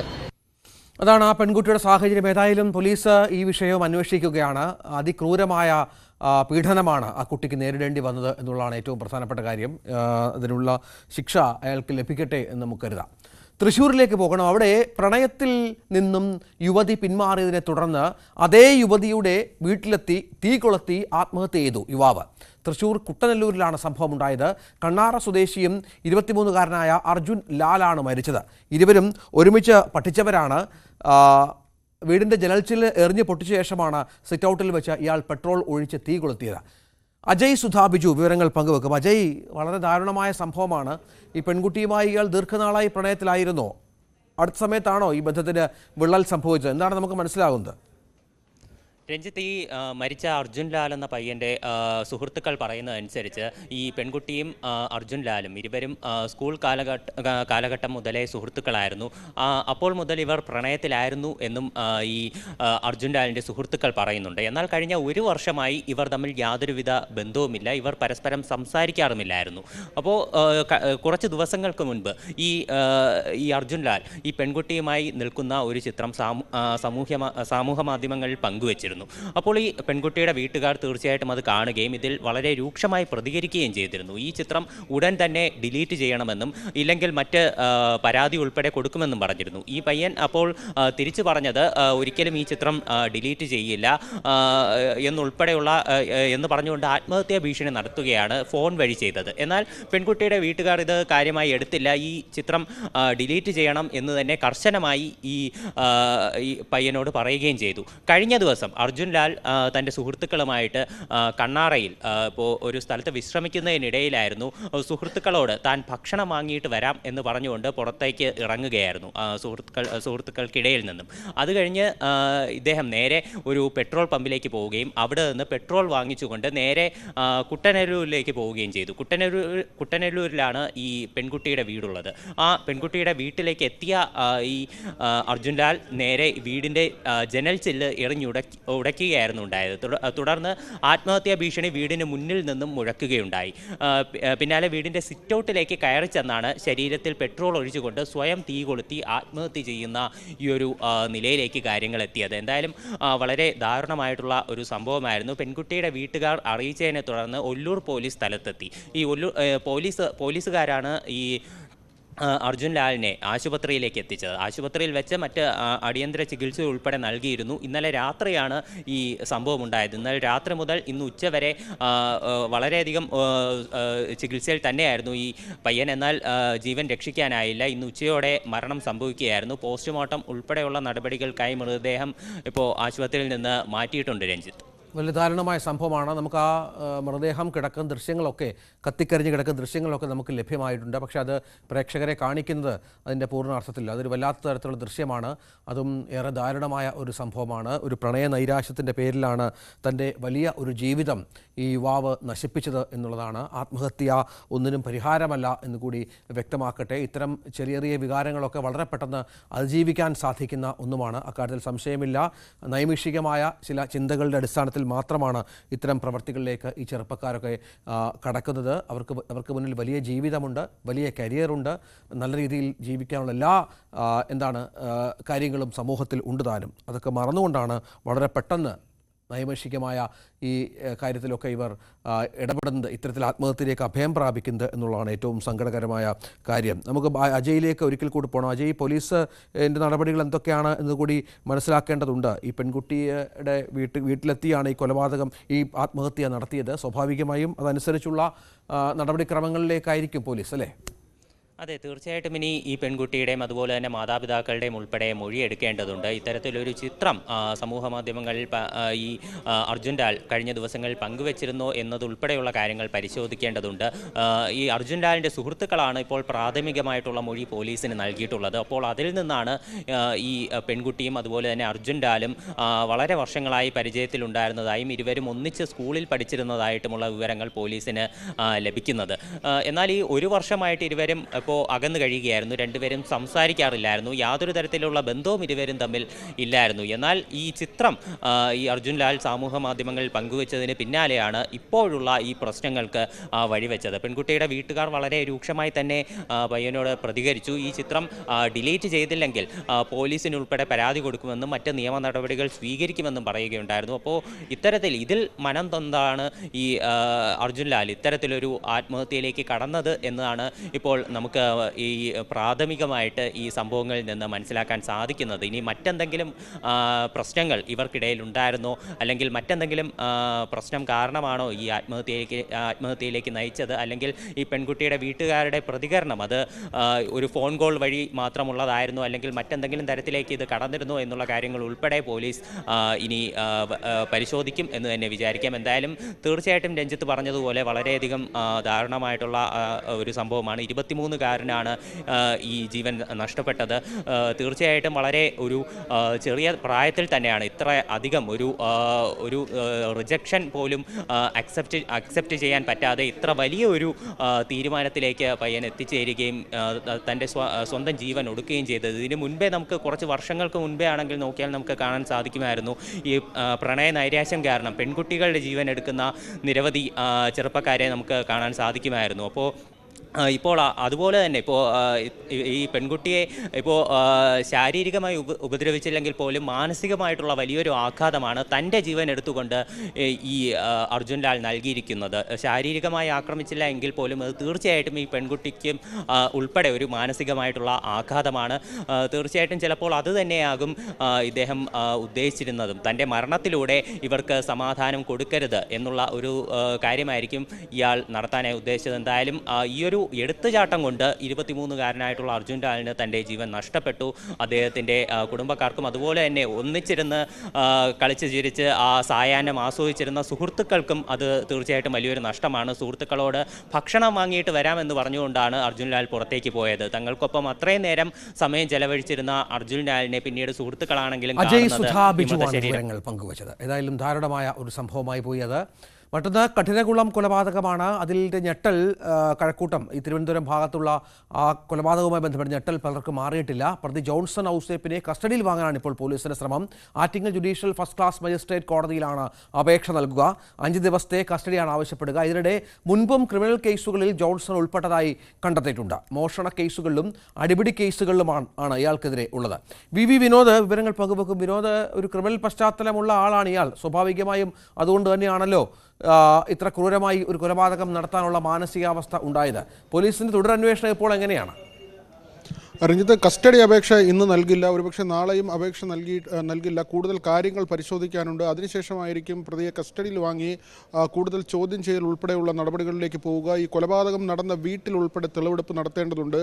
നേരത്തെ കത്തി വാങ്ങിയ സ്ഥലത്തും പ്രതി പിന്നീട് രക്തം പുരണ്ട വസ്ത്രങ്ങൾ ഉപേക്ഷിച്ച ചിറയൻകീഴ് റെയിൽവേ സ്റ്റേഷന് സമീപത്തെ സ്ഥലത്തുമൊക്കെ തന്നെ തെളിവെടുപ്പ് പൂർത്തിയാക്കിയിരുന്നു. എന്നാൽ ചില ശാസ്ത്രീയ രേഖകൾ കൂടി ശേഖരിക്കേണ്ടതുണ്ട്. ഇവരുടെ ഫോൺ കോളുകൾ, മറ്റ് റീൽസുകളുമായി ബന്ധപ്പെട്ട് ഇവർ അയച്ച ഗ്രൂപ്പ്, ഇതിൻ്റെ കാര്യങ്ങളെല്ലാം തന്നെ ഫോറൻസിക്കിൽ നിന്ന് കൂടുതൽ വിശദാംശങ്ങൾ ലഭിക്കണം. അതിനുശേഷം ആ തെളിവുകൾ കൂടി വെച്ചുകൊണ്ട് വേണം ചോദ്യം ചെയ്യൽ പൂർത്തിയാക്കാൻ. ഒരുപക്ഷെ വേഗത്തിൽ ഈ പ്രതിയെ കസ്റ്റഡിയിൽ വാങ്ങിയാൽ അതിന് അനുബന്ധമായ തെളിവുകളില്ലെങ്കിൽ ചോദ്യം ചെയ്യൽ പൂർണ്ണമാകില്ല. പിന്നീട് കസ്റ്റഡിയിൽ വാങ്ങുന്നതിനുള്ള പ്രയാസവും ഉണ്ടാകും. അതുകൊണ്ടാണ് 2 ദിവസം കഴിഞ്ഞ് കസ്റ്റഡി അപേക്ഷ നൽകാനുള്ള ഒരു തീരുമാനം. ഈ അന്വേഷണവുമായി ബന്ധപ്പെട്ട് കൂടുതൽ വിവരങ്ങൾ അന്വേഷണ സംഘം വ്യക്തമാക്കുന്നത് പ്രതിക്ക് നേരത്തെ തന്നെ ക്രിമിനൽ പശ്ചാത്തലം ഉണ്ടായിരുന്നു. കൊല്ലത്തും എറണാകുളത്തും അടിപിടി കേസുകളിലും മോഷണ കേസുകളിലും ഉൾപ്പെട്ടിരുന്നു എന്ന കാര്യമാണ് ഇപ്പോൾ പോലീസ് വ്യക്തമാക്കുന്നത്. ഈ ക്രിമിനൽ പശ്ചാത്തലം അറിയാതെയാണ് ആതിര ജോൺസണുമായി അടുത്തത്. അതാണ് ഈ കൊലപാതകത്തിലേക്ക് എത്തിയതും. നേരത്തെ തന്നെ വന്ന വിവരങ്ങൾ അനുസരിച്ചാണെങ്കിൽ 7 മാസം മുൻപ് തന്നെ ആതിരയുടെ വീട്ടുകാർക്ക് ഈ ബന്ധത്തെക്കുറിച്ചുള്ള വിവരമുണ്ടായിരുന്നു. ആതിരയുടെ ഭർത്താവായ പൂജാരി രാജീവ് ഇങ്ങനെ ഈ ബന്ധം തുടരുന്നതിൽ ചില എതിർപ്പുകൾ പറഞ്ഞിരുന്നു. ആ ഫോൺ പിടിച്ചു വാങ്ങിയിരുന്നു. എന്നാൽ ഭാര്യയുടെ നിർബന്ധപ്രകാരം വീണ്ടും ഈ ഫോൺ നൽകിയെന്നാണ് പറയുന്നത്. ജോൺസന്റെ കൂടെ ഇറങ്ങിപ്പോയാൽ കുഞ്ഞിനെ കൊലപ്പെടുത്തി താൻ ആത്മഹത്യ ചെയ്യുമെന്ന കാര്യവും രാജീവ് പറഞ്ഞിരുന്നു. പരമാവധി ഭാര്യയെ പറഞ്ഞു മനസ്സിലാക്കാൻ ശ്രമിച്ചു എന്ന കാര്യമാണ് രാജീവ് പോലീസിനോട് പറയുന്നത്. മാത്രമല്ല, ആതിരയുടെ പിതാവ് ഈ സംഭവം അറിയുകയും ജോൺസണുമായി കയ്യാങ്കളി ഉണ്ടാവുകയും ചെയ്തിരുന്നു. ഈ വീട്ടിൽ നേരത്തെ തന്നെ വന്നു പോയിരുന്നു. ജോൺസൺ ആകട്ടെ വാടക വീടെടുത്ത് ആതിരയെ അവിടേക്ക് കൊണ്ടുപോകാനുള്ള ശ്രമമാണ് നടത്തിയത്. ഒപ്പം ചെല്ലാത്തതിൻ്റെ വൈരാഗ്യത്തിലായിരുന്നു പിന്നീട് ഈ കൊലപാതകം നടത്തിയതും. രഞ്ജിത്ത്, അതാണ് സാഹചര്യം. ഏതായാലും ഇവിടെയും ഒരുപാട് ചോദ്യങ്ങൾ ഉയരുന്നുണ്ട്. ഈ ജോൺസൺ ഇപ്പോൾ പോലീസിന്റെ കസ്റ്റഡിയിലാണല്ലോ. തെളിവെടുപ്പ് അടക്കമുള്ള കാര്യങ്ങളുമായി പോലീസ് മുന്നോട്ട് പോകുന്നുമുണ്ട്. വിനോദ്, എന്തായാലും ഈ കേസിൽ മറ്റ് പ്രതികളൊന്നുമില്ല എന്ന കാര്യത്തിലും വ്യക്തത ഇന്നലെ തന്നെ പോലീസിന് വന്നിരുന്നു. ഇനിയുള്ള നടപടിക്രമങ്ങൾ, അന്വേഷണ വഴികൾ എങ്ങനെയൊക്കെയാണ്? രഞ്ജിത്ത്, റിമാൻഡിലാണ് ഇപ്പോൾ ഉള്ളത്. ജുഡീഷ്യൽ കസ്റ്റഡിയിലാണ്. അവിടെ നിന്ന് പോലീസിന് കസ്റ്റഡിയിൽ വാങ്ങേണ്ടതുണ്ട്. അതിനുള്ള അപേക്ഷയാണ് 2 ദിവസം കഴിഞ്ഞ് നൽകാനുള്ള തീരുമാനം. കാരണം നേരത്തെ സൂചിപ്പിച്ചതുപോലെ തന്നെ കൂടുതൽ തെളിവുകൾ സമാഹരിക്കേണ്ടതുണ്ട്. ഈ തെളിവുകൾ ചേർത്ത് വെച്ചുകൊണ്ട് വേണം ഇനിയുള്ള ചോദ്യം ചെയ്യൽ. മാത്രമല്ല, കൊലപാതകം നടന്ന വീട്ടിൽ തെളിവെടുപ്പ് നടത്തേണ്ടതുണ്ട്. ഏറ്റവും പ്രധാനപ്പെട്ട കാര്യം അവിടെ തെളിവെടുപ്പ് നടത്തുക എന്നതാണ്. മറ്റ് കാര്യങ്ങൾ പോലീസ് പറയുന്നത് ഈ തരത്തിൽ തന്നെയാണ്. ക്രിമിനൽ പശ്ചാത്തലമുള്ള ആളാണ്. നേരത്തെ തന്നെ ക്രിമിനൽ കേസുകളിൽ ഉൾപ്പെട്ടിരുന്നു. സൈക്കോ ഔസേപ്പ് എന്നാണ് എറണാകുളത്ത്, കൊച്ചിയിൽ ഇയാൾ താമസിക്കുമ്പോൾ നാട്ടുകാർ ഇയാളെ വിളിച്ചിരുന്നത്. അവിടെ വിവാഹം കഴിക്കുകയും 3 കുഞ്ഞുങ്ങൾ ആ ബന്ധത്തിൽ ഉണ്ടാവുകയും ചെയ്തിട്ടുണ്ട്. പിന്നീട് ഭാര്യ ഇയാളുടെ ഈ മോശം സ്വഭാവ രീതി കൊണ്ട് തന്നെയാണ് ആ ബന്ധം ഉപേക്ഷിച്ച് പോകുന്നത്. അതിനുശേഷം ഇയാൾ ഈ ഇൻസ്റ്റാഗ്രാമിൽ കൂടുതൽ സജീവമാകുന്നു. അതുവഴിയാണ് ആതിരയെ പരിചയപ്പെടുന്നതും. ഇവർ ഒരു ഗ്രൂപ്പ് ഉണ്ടാക്കുകയും അതിൽ ആതിരയുടെ ഒരു സുഹൃത്ത് കൂടി ഉൾപ്പെടുകയും ചെയ്യുന്നുണ്ട്. മറ്റൊരു വനിത കൂടി ഉൾപ്പെട്ടിരുന്നു. പക്ഷേ ഈ ജോൺസന്റെ സ്വഭാവത്തിലെ ചില പ്രശ്നങ്ങൾ കാരണം ആ ഗ്രൂപ്പ് ഉപേക്ഷിച്ച് വനിതാ സുഹൃത്ത് പുറത്തു പോകുന്നു. പക്ഷേ ആതിര അവിടെയും ഈ സൗഹൃദം തുടരുകയായിരുന്നു. നേരത്തെയും വന്നു പോയിരുന്നു. ഈ കത്തി വാങ്ങിയ കട, നമ്മൾ നേരത്തെ പറഞ്ഞു, കൊലപാതകം നടന്ന കത്തി വാങ്ങിയ കടയിലും വസ്ത്രം ഉപേക്ഷിച്ച സ്ഥലത്തും ഉൾപ്പെടെ തെളിവെടുപ്പ് നടത്തിയിരുന്നു. പെരുമാതുറയിലെ ഒരു ലോഡ്ജിലായിരുന്നു ജോൺസൺ 2 ദിവസം അതിനു മുൻപ് താമസിച്ചത്. ഈ വീട്ടിലേക്ക് വരികയും കിടക്കയ്ക്കടിയിൽ കത്തി ഒളിപ്പിച്ചു വയ്ക്കുകയും പിന്നീട് യുവതിയെ കഴുത്തറുത്ത് കൊല്ലുകയുമായിരുന്നു. ഈ സമയം കുഞ്ഞിനെ സ്കൂളിൽ അയച്ച് തിരികെ വന്ന ശേഷമാണ് ആതിര ജോൺസനെ സ്വീകരിക്കുന്നതും ചായ ഉണ്ടാക്കി കൊടുക്കുന്നതും. ഒപ്പം ചെല്ലാത്തതിൻ്റെ പേരിൽ വധഭീഷണി ഉണ്ടായിരുന്നെങ്കിൽ കൂടി ചില സംസാരങ്ങളിലൂടെ ആതിരയെ വീണ്ടും വരുതിയിലേക്ക് കൊണ്ടുവരാൻ ജോൺസന് കഴിഞ്ഞു എന്ന് തന്നെയാണ് പോലീസ് മനസ്സിലാക്കുന്നത്. മറ്റാർക്കും ഈ കൊലപാതകത്തിൽ പങ്കില്ല എന്ന കാര്യം കൂടി പോലീസ് പറയുന്നുണ്ട്. കാരണം ജോൺസന്റെ ഈ ജോൺസൺ നേരത്തെ വന്നു പോയിരുന്നതും ഒറ്റയ്ക്കാണ്. ഈ കൃത്യം കഴിഞ്ഞ് പോയതും യുവതിയുടെ തന്നെ സ്കൂട്ടറിലാണ്. ട്രെയിനിൽ യാത്ര ചെയ്തത് ഒറ്റയ്ക്കാണ്. മറ്റാരുമായി ഏതെങ്കിലും തരത്തിലുള്ള സൗഹൃദമോ ബന്ധമോ ജോൺസൺ പുലർത്തിയിരുന്നില്ല. അതുകൊണ്ട് തന്നെ ഈ കേസിൽ മറ്റ് പ്രതികളില്ല. ജോൺസണാണ് ഏക പ്രതിയായിട്ടുള്ളത്. ജോൺസനെ കസ്റ്റഡിയിൽ വാങ്ങി ചോദ്യം ചെയ്യേണ്ടതുണ്ട്. രഞ്ജിത്ത്. ശരി, വി വിനോദാണ് വിവരങ്ങൾ പങ്കുവച്ചതായത്. ഇതൊക്കെയാണ് ഇന്നത്തെ പ്രധാനപ്പെട്ട ക്രൈം വാർത്തകൾ. കഴിഞ്ഞ കുറേ ദിവസങ്ങളായി നമുക്കറിയാം കൊലപാതകങ്ങളും ആത്മഹത്യകളും ഒക്കെ കേരളത്തിൽ വല്ലാതെ വർദ്ധിക്കുന്നുണ്ട്. അതിൻ്റെ പുറകെയാണ് നമ്മുടെ പോലീസ് സംവിധാനങ്ങളൊക്കെ. പ്രതികളൊക്കെ പോലീസിൻ്റെ പിടിയിലാകുന്നുമുണ്ട്. ഇവർക്കൊക്കെ അർഹമായ ശിക്ഷ വാങ്ങി നൽകാനുള്ള ശ്രമത്തിലുമാണ് പോലീസ്. സ്പോട്ട് ലൈവ് പൂർണ്ണമാവുകയാണ്. നമസ്കാരം.